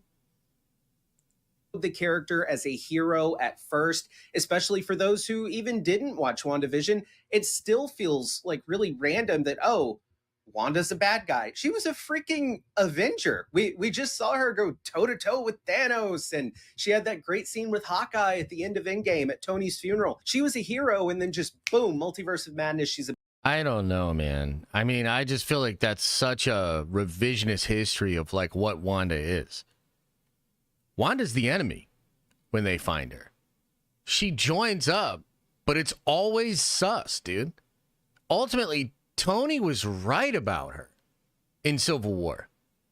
That's like one of those more like nuanced, kind of like uncomfortable, but it's true. I mean, look what she did to Westview. You know what I mean? Like, I don't know, man. I think that's pretty fucking revisionist history to be like, Wanda's a hero and she's been a hero the whole time. When they find her, she is literally a villain. And I think she's been topsy-turvy the entire time. The bad guy. There's no build-up. We don't get to see her get corrupted. So yes, I think this version or any version that just took a little time to explore her character would have been far better than what we got. Brianna, I think you put it perfectly. You put it perfectly there, where you said it felt like a screenwriter who wanted to make their movie and not necessarily continue the same story. I thought that was a great point. Go ahead, I cut you off. Well, also sort of adding to what Colton said, not only is she a bad guy, she's not just like the villain. She's like a serial killer in that movie. Mm-hmm. She murders so many people. Like she has one of the higher, barring Thanos' snap, she has one of the higher kill counts of villains. Yeah. Like she just knocked out. And the whole thing about that, the reason it's so badass, the reason I love that aspect of it is like she tells Steven, and like, bro, I'm sorry. I don't know. I'm really fucking frustrated. I'm probably being out of pocket, and I have no personal feelings against these people other than Ryan Airy because he's a scumbag. But everybody else, like, they're probably really nice people, right? But the thing that's really bugging me is like, I feel gatekeepy about this. I feel like these are not comic book people. And I'm just going to have to say it. Like, I just feel like these are not comic book people. Because, like, to me, the most real shit in that movie is when Elizabeth goes to Steven and says, everything that happened, everything that's about to happen is me being reasonable. And if you know the character from comics, that resonates on a very deep level because she could just reshape reality. She could fucking change the entire reality. Her killing all the people that she kills in the movie, that is her being reasonable. Right? Because she's able to reshape reality. She asks Reed Richards, do they have a mother? Okay, cool. Somebody will be there to raise them. She's like being reasonable. It's like you have to understand the context of what she's capable of to understand that she's being reasonable. You know what I mean? So it's like, it's just tough for me. Karma dodge. She's a straight up serial killer. She's free killed. Like, that is not even as a villain, like, sudden change. That's a major heel turn from like, oh, I don't really like want to hurt people, that in like WandaVision she feels bad about hurting people, and then she's just like, no, murder everyone. Like, just, I'm a serial killer now. Yeah, discovering the existence of the multiverse definitely turned her into like a Rick Sanchez level nihilist when she thinks that life doesnn't matter. I had to go back and look at the notes on here.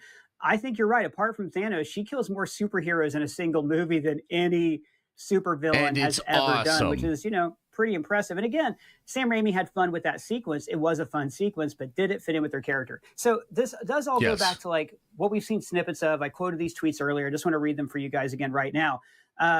We knew things weren't going well when Scott Derrickson tweeted, "It is difficult for tentpole filmmakers, directors. The most common challenge and difficulty is unwanted major script changes in pre-production."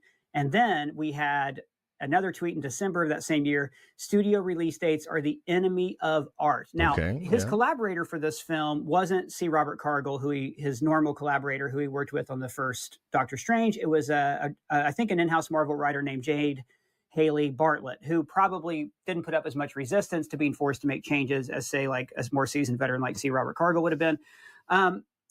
You can definitely see in those tweets that Marvel was putting their thumb on the scale. It seems like in this one, maybe they were under pressure. You mean the studio that fired Edgar Wright after working on Ant-Man for 10 years?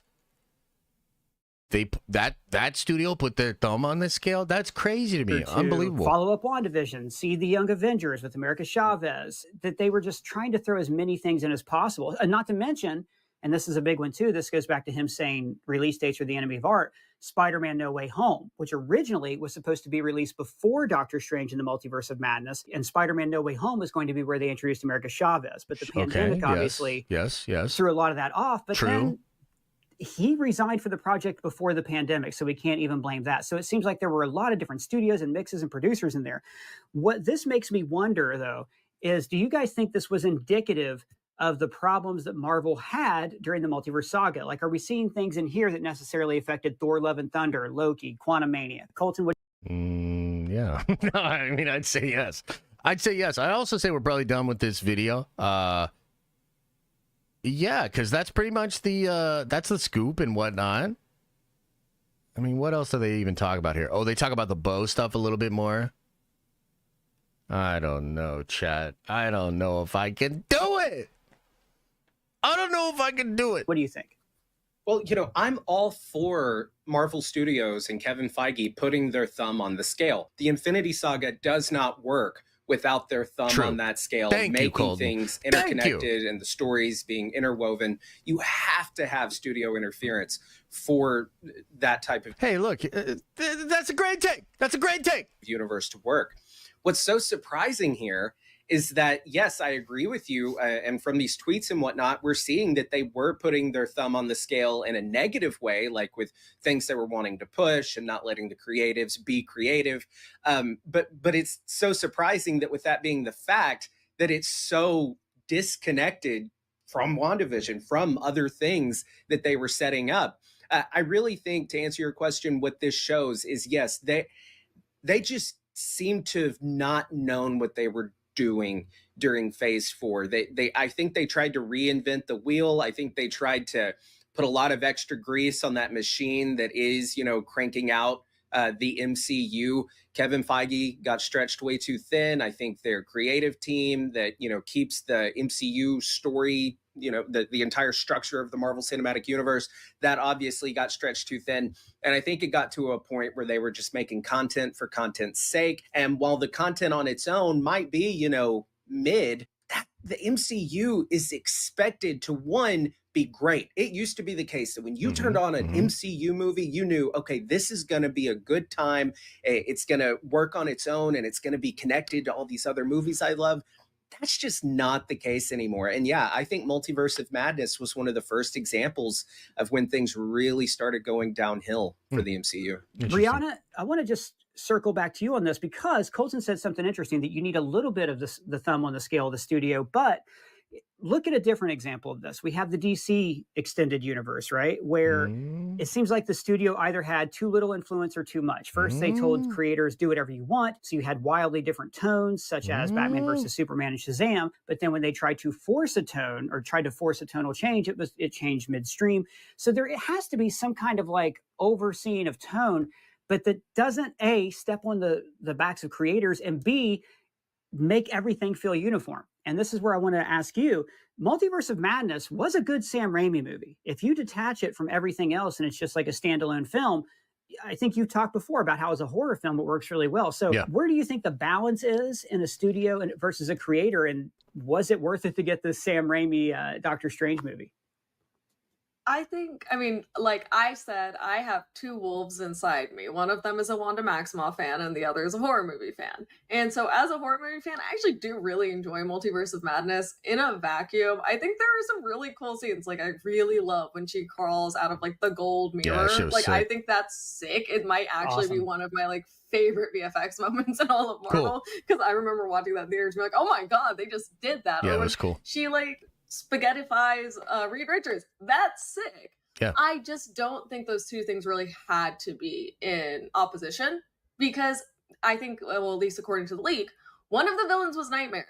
You can still have a lot of the weird stuff. You could even have her crawling out of that like weird mirror, but just do it with she didn't have to be the antagonist to have the horror in it. And I think Sam Raimi, I think a lot of people blame him for this movie. I really don't think it's his fault. I think he delivered his style. Yeah, he was not the writer of the film. He delivered his style, and I think he did a really cool job with it. It is a little different from other Marvel films, but I'll be the first to say, I like when they do different things. Like, to some extent, tone be damned. If it's cool, it's cool. And I will like let it work, because it is supposed to be a whole universe that's going to have different things. And we definitely needed, like I said earlier, to see that arc. There's also something in this movie, though, where we're applauding all these great Sam Raimi moments, but the studio did still interfere in those Sam Raimi moments. Here's a great example. Movie has a great Sam Raimi ending straight out of Evil Dead, with the third eye popping up and Stephen Strange screaming. What a cliffhanger. Totally undermined in the post-credit scene where Clea shows up, which is, I think, a textbook example of Marvel trying to pack in too many big actors for too many post-credits teases that may or may not pay off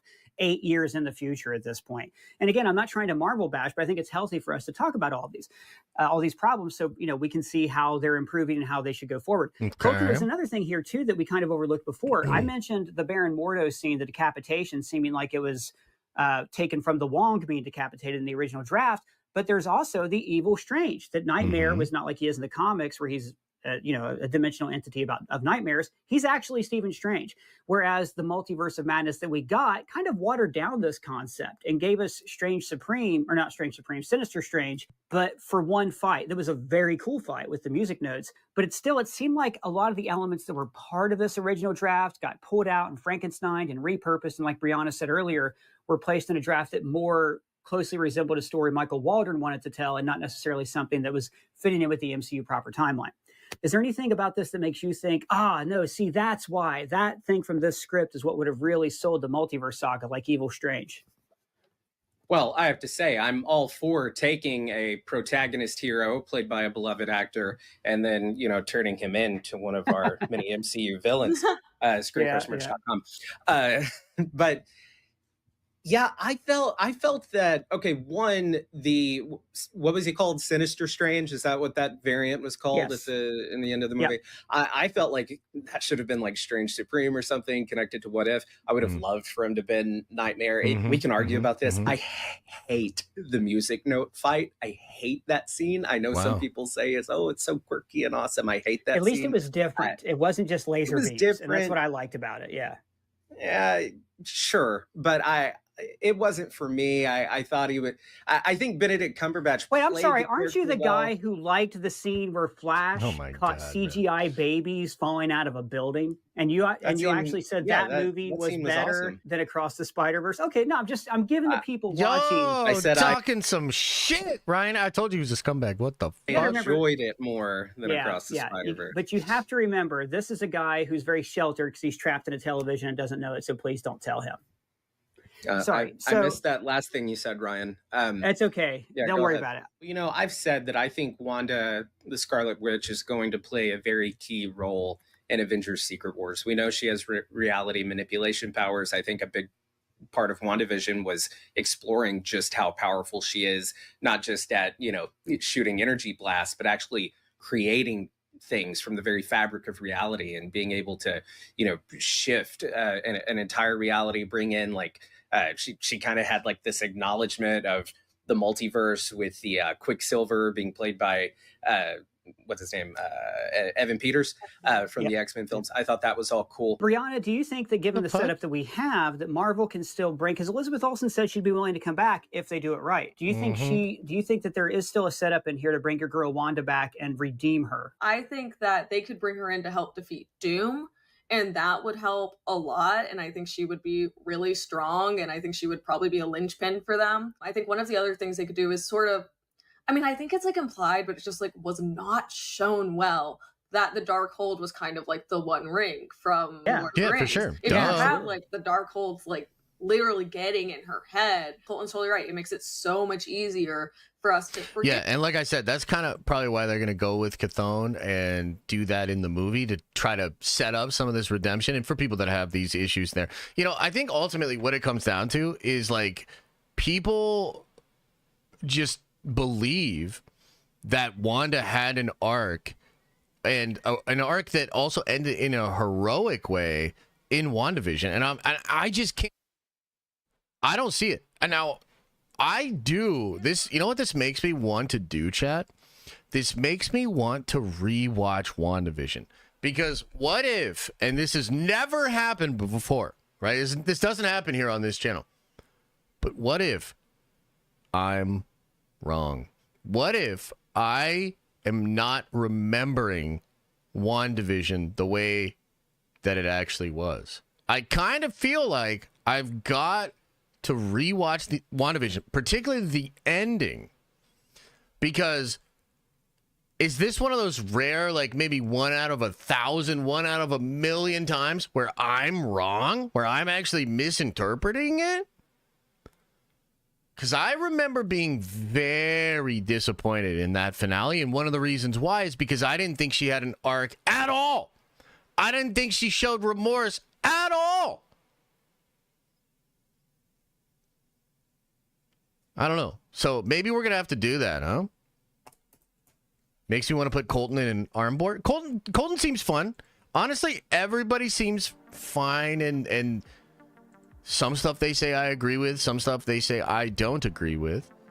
I think the main thing is like, I just can't get... I can't believe people think she had an arc. I can't believe people think that she walked away from that show being redeemed in any way or being heroic. Like, I personally thought she leaves that show more villainous and mysterious than ever. You know? No, you're right. I won't lie to you, but the finally did redeem her. The town got mad at her and she flew away. That's what I remember. I remember her even thinking about going back on the deal. Like, I just remember being like, this bitch is horrible. Like, she's fucking terrible, bro. And the way she says goodbye to her kids, the way she says goodbye to Vision, it's like, I don't know. I just remember being like, yeah, she's terrible.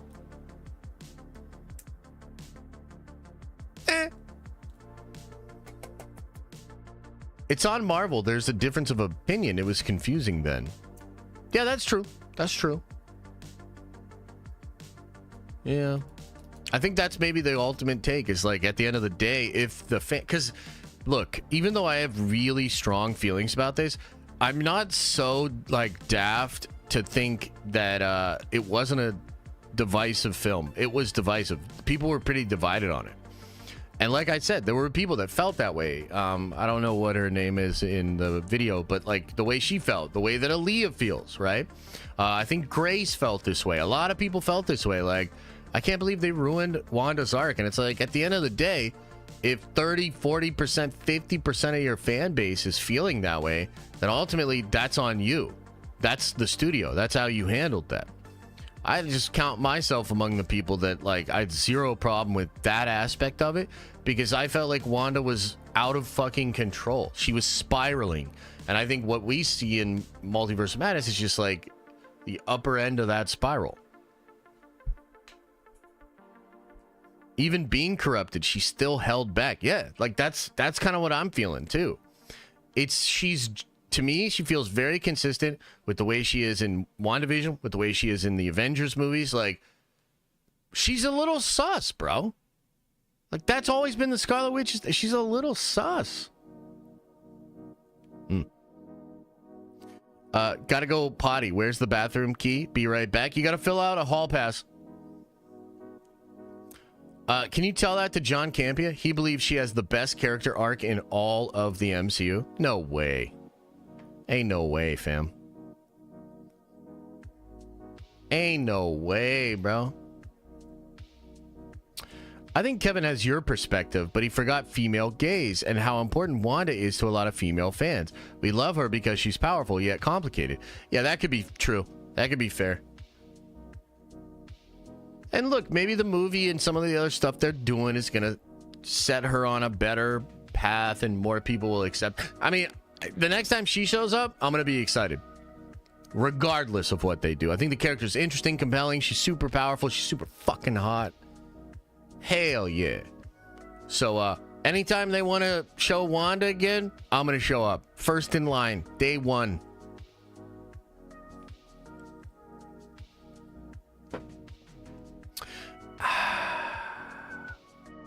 Okay, what else is going on? What else is even going on in the world, guys? Should we call it there? Is there anything else we should chat about?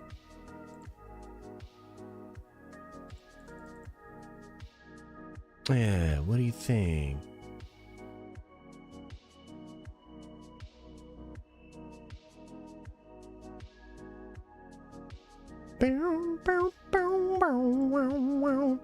People need to read House of M. I agree.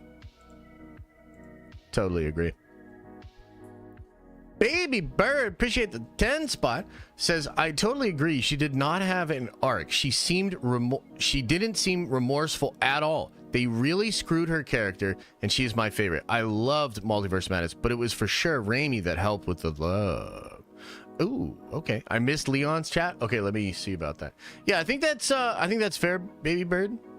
I totally get it. I think there's a way for them to set it better, make it right, but yeah. It seems they don't understand that reading the Darkhold corrupts the reader. Yeah. I mean, I thought that was the point of the post-credit scene in WandaVision. Aaliyah says, as a normie-ish person, Wanda was an Avenger. That is why I want her to be a heroine again. Steve believed in her, but with her movie, keep her edgy. Yeah. I get you.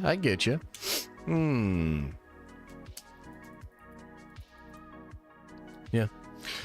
All their issues with Multiverse of Madness are not the real issues. Oh, I agree. And I think I don't know. I think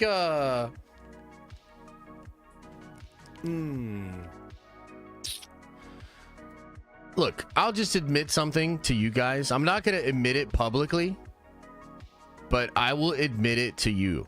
Okay? So let's gather in the living room. Daddy's got to talk about what happened. I can be very stubborn and very petty. And so I'm sort of predisposed to find these arguments irritating.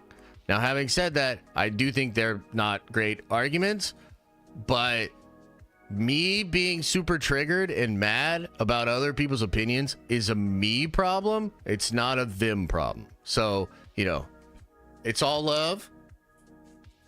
I'm working on myself. Like today, I think I'm going to just do a bunch of video games and eat a bunch of snacks and sit here. Like I'm as soon as the stream's over, I'm taking off all my clothes and I'm just going to get baked as a cake and eat snacks and play video games. And so I'll be feeling a lot better after that self-work.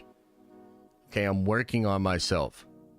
So it's all love, no no hate towards everybody else, but if you have a different opinion than me and we talk about it, I mean, I don't know how chill I could be.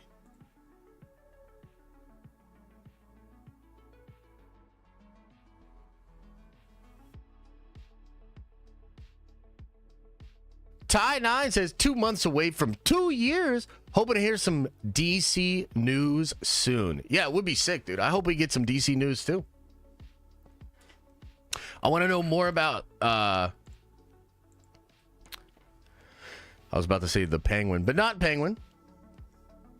But I do want to know more about Superman.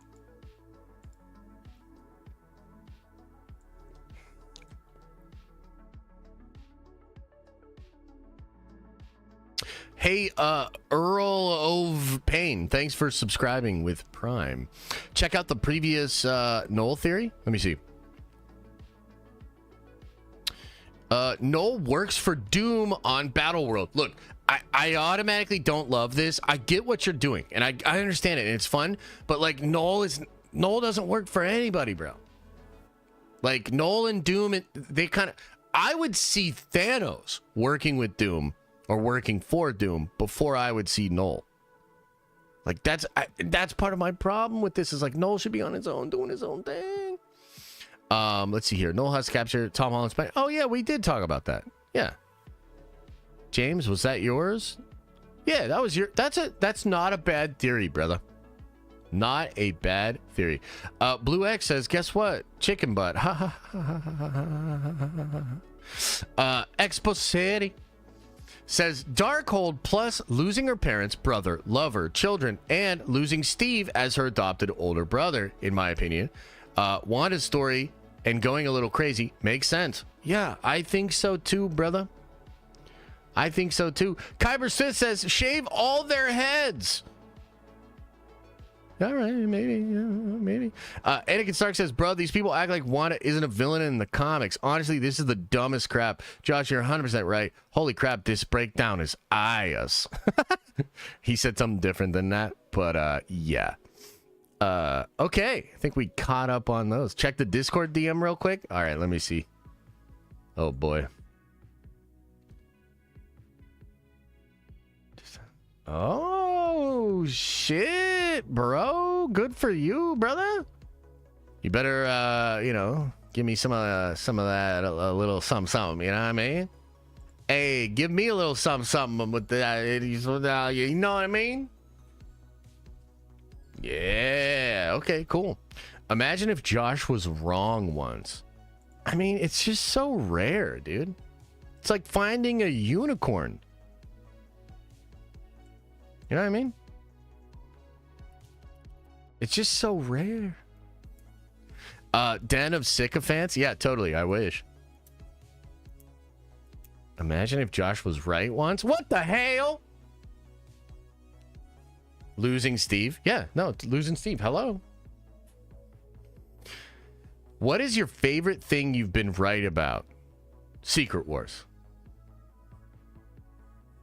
You know, before they put that shit up on the screen, do you know how many people told me I was crazy? Like, right after Endgame, I was like, oh, they're going to do Secret Wars now. And everyone's like, psh, nah. Psh, what? And I was like, no, yeah, they're going to do Secret Wars.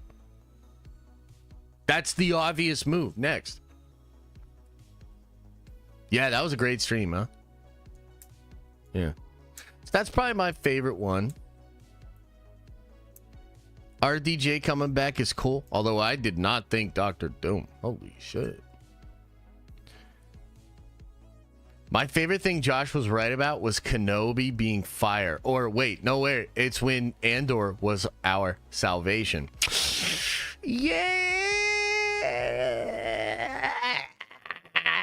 I remember I used to get really hyped up and excited about a lot of Star Wars stuff. You guys remember that? Rebel Moon is... What's Rebel Moon? Never even heard of it.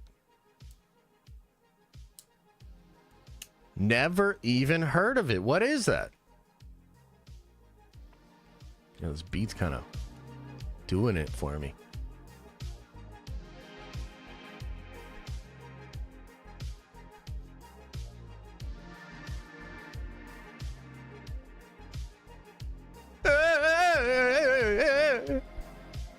Play Schrodinger's Cat by Langston, bro.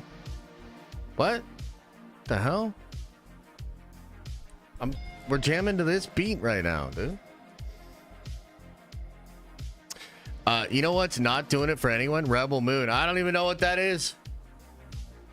Rebel what? Rebel Goon. Ooh, now that sounds like a good movie. Dude, you haven't watched the Snyder Cut? Hold up. So should we watch the Snyder Cut? On Twitch or something? Snyder Cut? Dude, Snyder Cut's so good. I actually have been craving to watch that soon. It's good, man. What? Snyder Cut stream. Well, you know what we can do? For the subathon. Oh, fuck, man. We can't do that on YouTube. That's so stupid. Fuck. I was about to say, like, we can make a list of all these things we want to do, and then we can just pick it during the subathon. We could do it. Why has YouTube got to be so lame? I mean, we could just do it on Twitch and Twitter and shit, but still, pretty lame. Fantastic Four documentary first. Oh, man, there's just so much to do. I'm behind. Doc Strange 3 canceled? Where are you seeing that?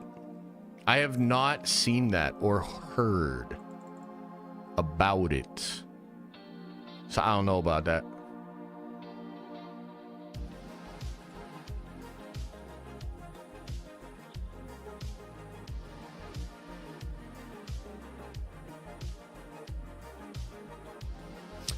Are you directing Doc Strange 3? Absolutely, Oprah.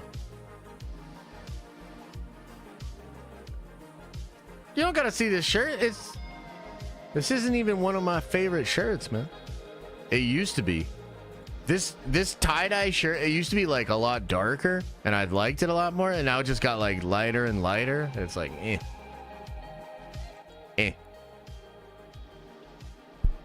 Josh, play If She Gone. I can't right now. I don't want to evoke that energy. You know? Like Star Wars, let's just not.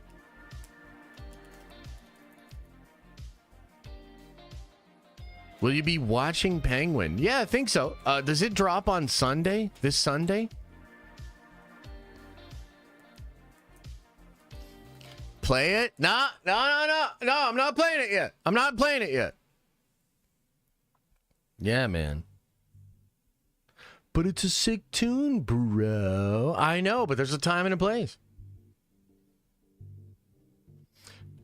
Bill Murray Star Wars song, Let's Go. That's a good one, too. Come on, get in on the drama and make some money. No, I'm cool. It's just not my thing, man. Not my thing, you know? God bless them, everybody that wants to. You know, I watch some drama content. You know, I like some drama, too. That's just not my thing. I don't really enjoy doing it. Josh, say on stream, my brother Daniel stinks. He's watching. Thanks. Well, there you go. Daniel, you stink. You might want to get some antiperspirant. It seems like the regular deodorant is not enough. You know, you got a real stench about you. Will Spider-Man 4, Thor 5, Scarlet Witch movies be on Battleworld? That would be lit. I would be into that. I would be excited. But I don't know. I don't know how to answer that shit, man. We'll see. Also, when, like, what is Battleworld? Drama is the reason I don't really watch Theory anymore. Yeah, I mean, you know, different strokes, different folks. Obviously, a lot of people like that kind of stuff. There's a big market for it, and I don't really blame people for doing it. It's just not my thing.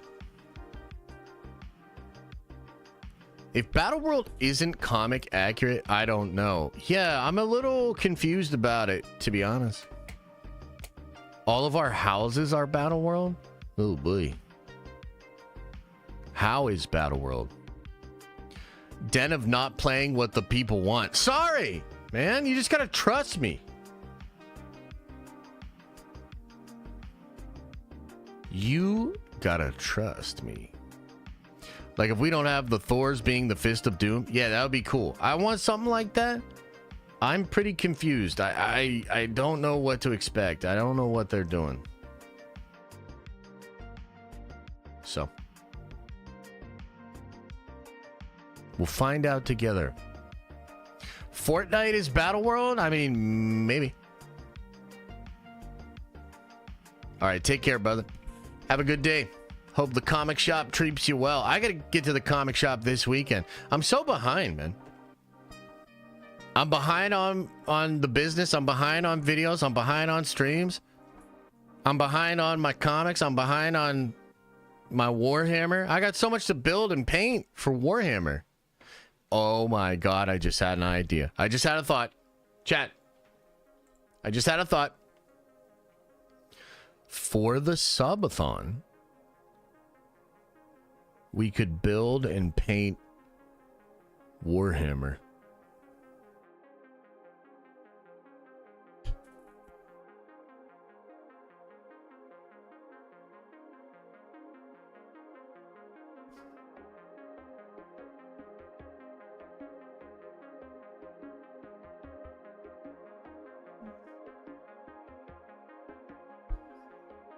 Perfect.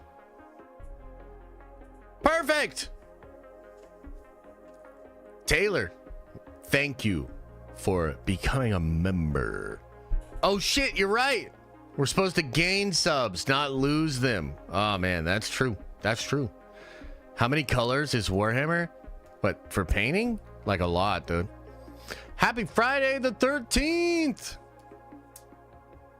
Shortest subathon ever. Yeah. Yeah, it might be. I don't know. Painting stream would be dope though. No cap. Yeah, it'd be fun. Roy G Biv, bro. Indeed. Paint some scions.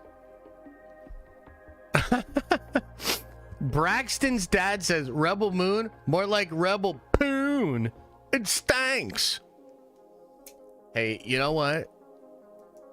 Have I seen Sparking Zero GT trailer? I did. It looks sick. I'm excited. You know what?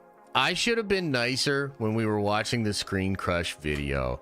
You know, I could be really mean to Ryan, but I should have been nicer to the lady and to Colton.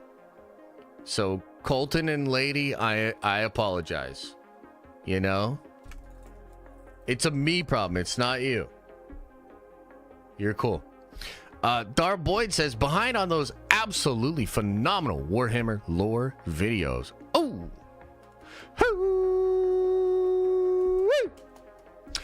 The lady is wild. I mean, what do you want? Brianna. My bad. Did I see Jacksepticeye Titus statue? I think so. The one with the hammer? It's pretty chill. Give us 3K. What do you mean? We love Warhammer. Hell yeah. The space two wolves. Wait, what? The space wolves? Give nerd coin, please. But we're not even gambling. Updates on the Unity statue. The sculptors got notes back. Working on it. Hopefully, I honestly think we'll have the statue ready probably like, I don't know if it's going to be ready when we like open pre-orders for everybody else, but maybe around that time. I am still not sure how we're going to fit that together. Like, it might be its own thing. I might connect it to a different Kickstarter, like maybe for volume 2 or something. I'm not really sure. P.O. Box, if I get out of here pretty soon, I could potentially set up the P.O. Box today. How goes the Unite? I mean, it's going good, but look, we had a long delay. Things are back to cooking, but, you know, it's not like we're ready to ship or anything. It's going to take a while. We still have to do, we're almost through chapter 3. We have to do chapter 4, chapter 5, and then we're good. And then we can package it, print it, get all those dope shirts made and all that.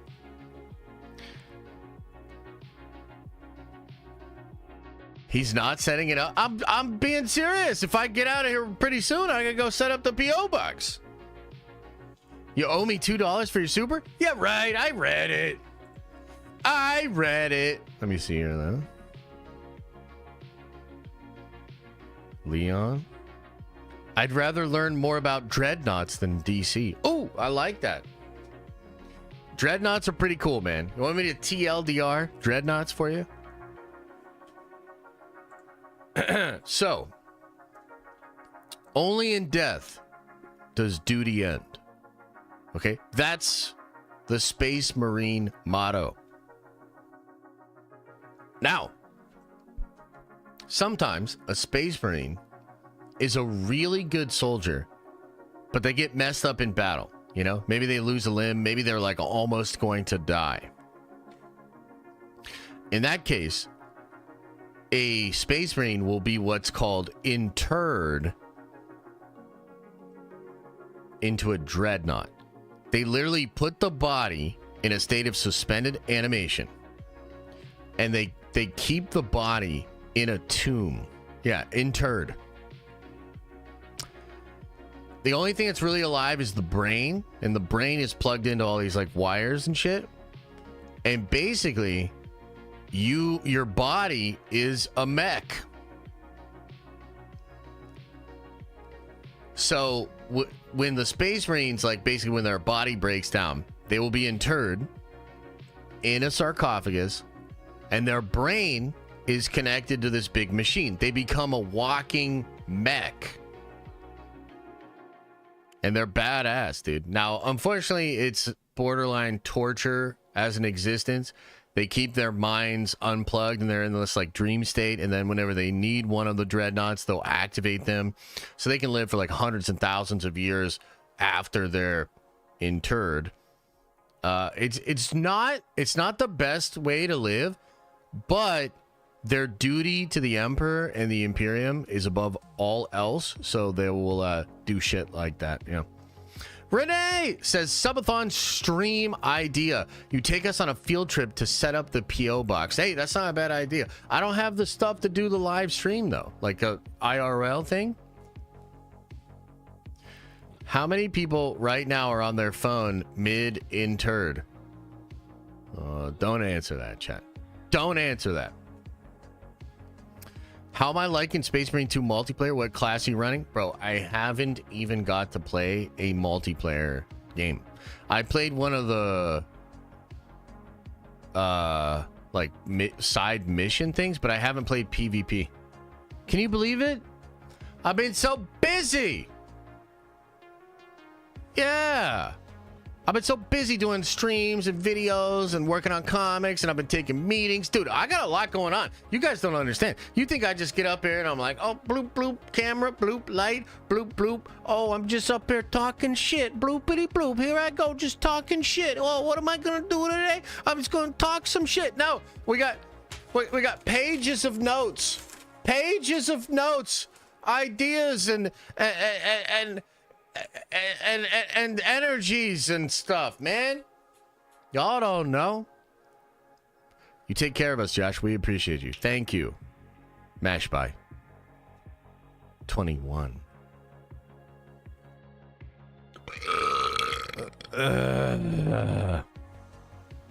Oh, excuse me. I know you prepare. It's not as easy as it looks. Appreciate you, Josh. You see, Aaliyah knows. Aaliyah knows. Chat, how come you guys are not more like Aaliyah? Oh, that was a gross one. Oh, sorry, Kendall. Oh, so sorry that my burp grossed you out. What the hell? Sycophants, I smelled that through the screen. Damn. Well, I'm a girl. Well, I'm not a girl, so. Oh, well. Okay. Aaliyah just being nice, so you'll stall the P.O. box. Or start the P.O. box. Oh, shit. Okay. You can apply for a P.O. box online. No, we went. We got the paperwork started. I just have to go back in with my ID so they can just double check some things. Just relax over there, okay? We're going to get it.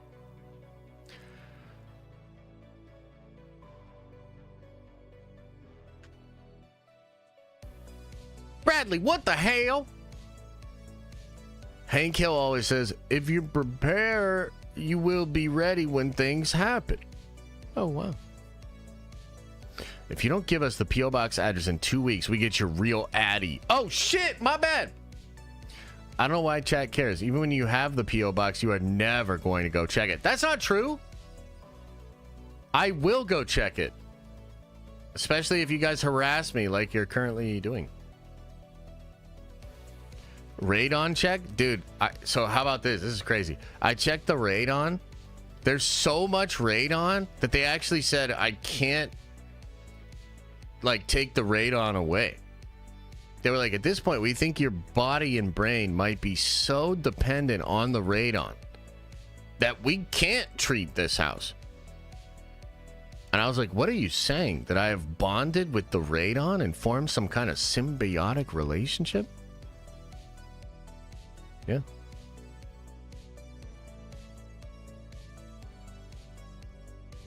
Hey, you never know. Hey, you never know. Life's just crazy that way, you know?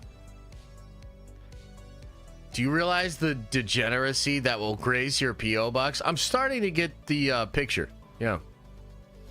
Ryan Airy has a working P.O. box. All right, well, that's it. Mars, I'm writing your name down. You're on the naughty list now.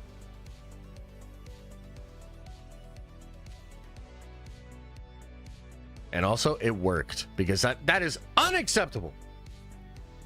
Kyber said, thanks for the 10 spot, brother.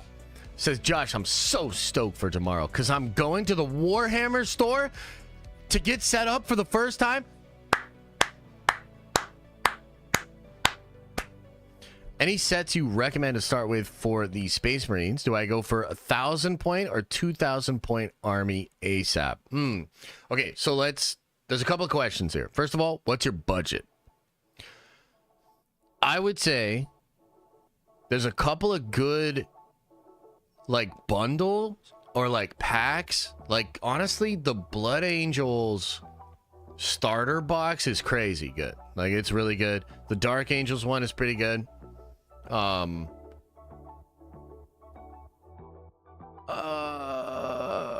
would say start with some standard stuff, more standard. If you do you already know what army you're building? So you're building Space Marines. What's your chapter? You know, so if you know what the chapters are, that's gonna help. Yeah, they'll be able to, dude, they're going to help you out when you get in there. Warhammer stores, the people that work in Warhammer stores, they're the best. You know how comic book shop owners are unfortunately not that great? And a lot of them are almost antisocial. Dude, Warhammer stores are the opposite. Like, they're going to come in, they'll probably ask you your name, they'll probably ask you about your history with the game. They're going to profile you, figure you out, and they're going to help you, dude. Like, they are actually really helpful in the Warhammer stores. So they'll get you going. Yeah. You're gonna have a good time. Yeah. You're really missing out by not selling Nerd Ventures socks. Yeah, dude, honestly, Kendall. Dude, I'm leaving a lot of money on the table just in general. That's one of the things I'm working on, like, behind the scenes. It's because, like, you know, look, we do well, and I'm not a greedy person, but at the same time, like,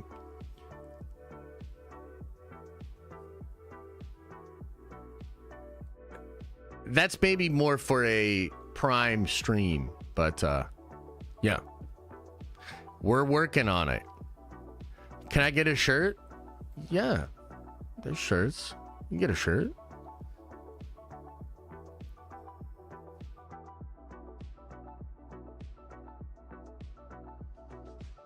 Yeah. We will figure it out. Hi, my name is Chet. I know, right? Hey, what's going on, guys? I still haven't gotten my shirt in the mail? What shirt? Send me a DM about the shirt. And I know you probably already did. My bad. But if you refresh me, I can get it worked on. Can I get a free shirt? Not today. Not today. Keep going. I need to start getting ready for the wedding, G. Hey, look, I'm sorry, bro. I'm going to get out of here. I got to go. I'm hungry. I've had a difficult week. You know?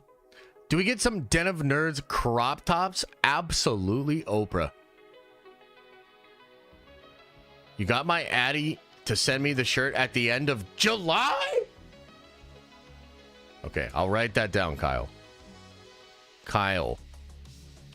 July shirt. Okay. Boom. Gotcha. Josh never knighted me. Never got knighted. You never knighted Andre. Oh boy. Everyday non-expert. Hey, appreciate you, brother. I never got knighted either. Oh my god. With a 10 spot says, as a nerd dad, I totally get being behind. I often find myself wanting to just spend time with my kids, and I stop staying up so late to catch up so I have energy after work for the kiddos. Yeah. I mean, the reality is I'm just juggling a lot right now, including preparing for the second kid. I'm actually revolving multiple business contracts and like things like that. So there's a lot of like stuff on my mind. Yeah.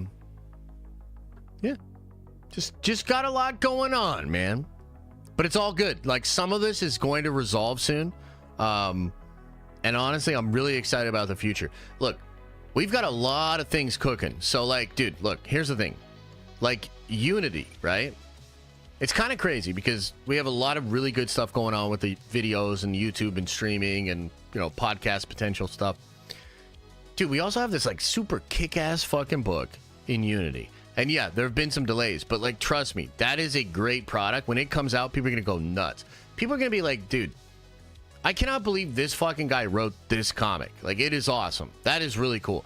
I'm so excited for that. I'm excited for that to happen. It's going to be cool for us. It's going to be cool for the people that back the book. It's going to be cool for the channel. That's really tight. On top of that, when it comes to content, I've been feeling in a really good groove lately. I'm a little tired today, but over the past couple of months, I think you guys have felt it. Content's been good, man.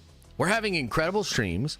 Videos have been good. I'm not making enough videos. That's an issue. But dude, like we're really doing great in content, and I feel like we're about to turn the corner and do even cooler and better stuff and, you know, spread the brand out more.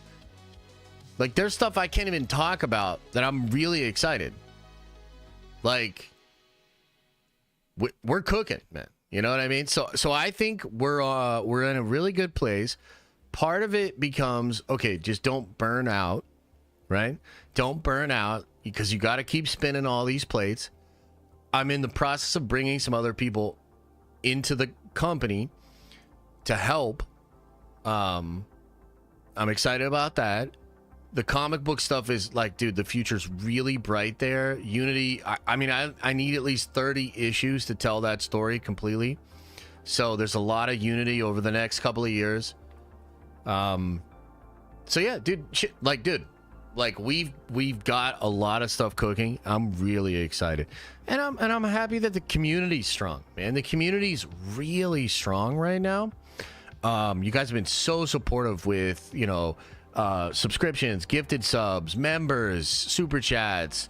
You know, I feel like you're responding to me bringing more energy to the streams and to the content. So I think like it's a really good vibe right now, and I'm really excited. Having said that, I'm a little tired. You know what I mean? I'm a little tired this week. That, you know, that's pretty much where I'm at. I have a lot of plans to work on stuff throughout the weekend. If you're a Prime member, on Sunday, I will do a live stream, probably either 11 or noon, and I'll fill you in on all these things. I'll fill you in on like the multiple contracts. I'll fill you in on the thoughts about content in general. It's a really interesting time right now. So a lot of good stuff happening. Shut up and grind. Oh my God. Okay. Tim O'Brien says, Josh, I think you've been on top of your game lately. Community. Nerd Vengers for life. Doom Vengers for life. I appreciate it, Tim. And you've been very supportive, brother. So thank you. You think you'll slow down after baby number 2 is here? No, because like, so look, this is part of the reason that I'm doing all this right now is I'm actually trying to secure like more money because I want to make sure that the kids and Elisa have a lot of support, like, you know, nannies, daycare, or whatever we need, because the honest to God truth is like I'm just getting started. And it's weird. Like our family dynamic is a little bit unique because I'm very front facing and I do the work, I make, you know, the money and whatnot. But like, bro, like I'm actually going to do more than ever, but I need to have it organized so that family's still taken care of. I still want to be able to enjoy my time with the family. But the truth is I like the hustle. I like the grind. So I'm just going to do way more of that. But I need to make sure family is cool. Does that make sense? Kyber Sid says, thanks, Josh. And then there's a rose and some socks. I don't know what that's about.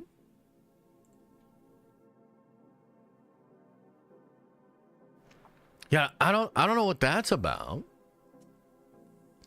Daycare sucks, bro. Cost me over $25K last year for 2 kids. Yeah, I believe it. I mean, I think we would do maybe some partial daycare, like not full time, but I just want to make sure Elisa and the kids have help. You know what I mean? I might not actually be able to be as present, but I want to be able to make as much, like that's okay as long as I'm making enough money to make sure that resources and support are there, right? So my daycare is only about $480 a month for my 2-year-old. That's sick, dude. That's really good from what I hear. Yeah. Yeah. Yeah, we have a good relationship, man. You know, we have a good, like, she really loves doing the kid thing and like really doing more of like the house stuff. I really like grinding. It's a good deal. But I live in a low cost area. Okay, gotcha. That makes sense. PPP loan? Nah, no PPPs. Yeah. Yeah, so I mean, look, it's I think all families got to deal with these kind of logistical things. It's like for me, once we found out we were having another kid, a lot of stuff changed. It's part of why Unity got so delayed. Look, I had issues with the artist, but also there was a period where I was like, oh my God, I have to focus on this for a little bit. So that's kind of part of it too. But we're rounding the bend. Like things are going well. And I'm excited about all of it, man. Like I think it's gonna be sick. Like, dude, like imagine next year and like I'm going to Comic-Cons to like sell Unity, talk about Unity, and you know, do YouTube stuff too. But like multiple Comic-Cons, you know, selling books, signing books, talking to you guys, doing panels, doing meetups. Like that's gonna be sick, dude. That's the part I'm really excited for. You have to go to C2E2. Absolutely. I mean, I've been to C2E2. It's a great con. It's cool. Will all of your kids have beard? Yeah, especially the daughter. Especially my daughter. I expect her to have a better beard than me, to be honest. I just saw a bumper sticker that said, I heart aging and dying. Morbid ass shit. Yeah, that's weird. That's a weird one. Can't wait to see you at FurryCon. Hey, dude, did I like my book? I'll sweat my balls off in a furry costume for a couple hours if they like my book. Hell yeah. What about us, chat, your other family? Well, I feel like I've been a good dad to you guys too. You know? Don't you guys think I've been good? Have I been good to you? Haven't I been good to you, chat? Josh, Comic Palooza in Houston, Texas. Let's do it. My second baby girl is a few weeks old. Going from 1 to 2 is tough, but so beautiful. Happy for you and the fam. Yeah, those first couple of months are going to be pretty crazy for sure. That's also another reason why I'm trying to get stuff set up now, because I think that time period is going to be tricky. But after like 2-3 months, you're in a rhythm and you'll be good. Been missing a lot of streams, but you're good. Appreciate you, brother. Dad or daddy baby with the socks. Oh my god. College funds. Yeah, I mean college funds, but I also think we're talking about 20 years from now. You really think college is going to be around 20 years from now? Won't we all be plugged into the AI machine by then? I don't know. You do? You hope so? Yeah, I think college might be a thing of the past, bro. We'll see, though.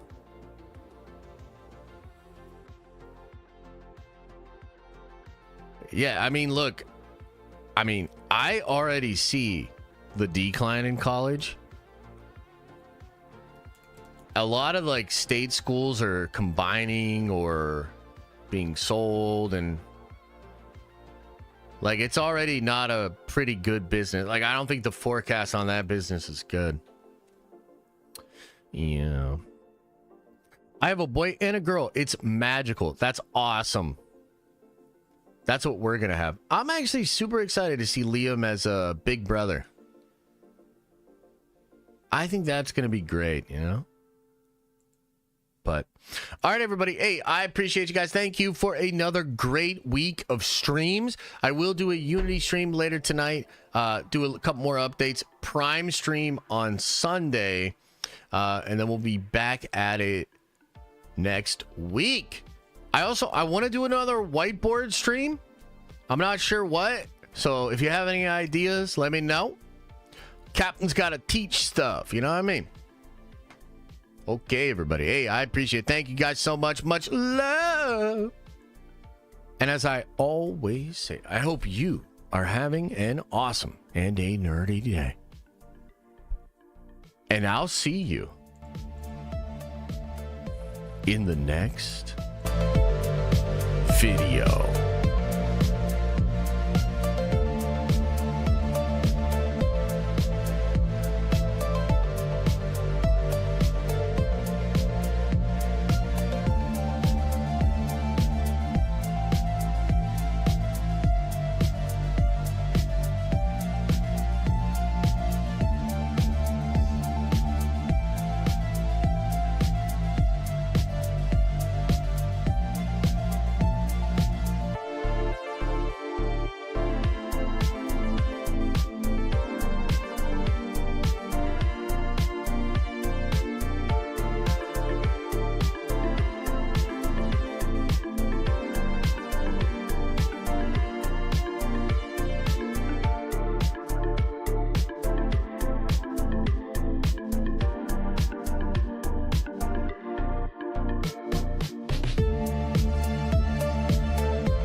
Is everybody gone?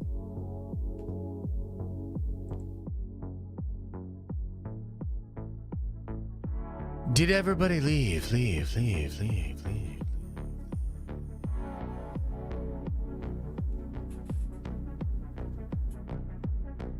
Oh, man. Another happy landing. Appreciate you guys. Thank you so much. Been real chill lately, and I thank you for the support. I hope you guys have a good rest of your afternoon, rest of your evening. I'll see some of you on some of these streams, and the rest of you I will see Monday morning.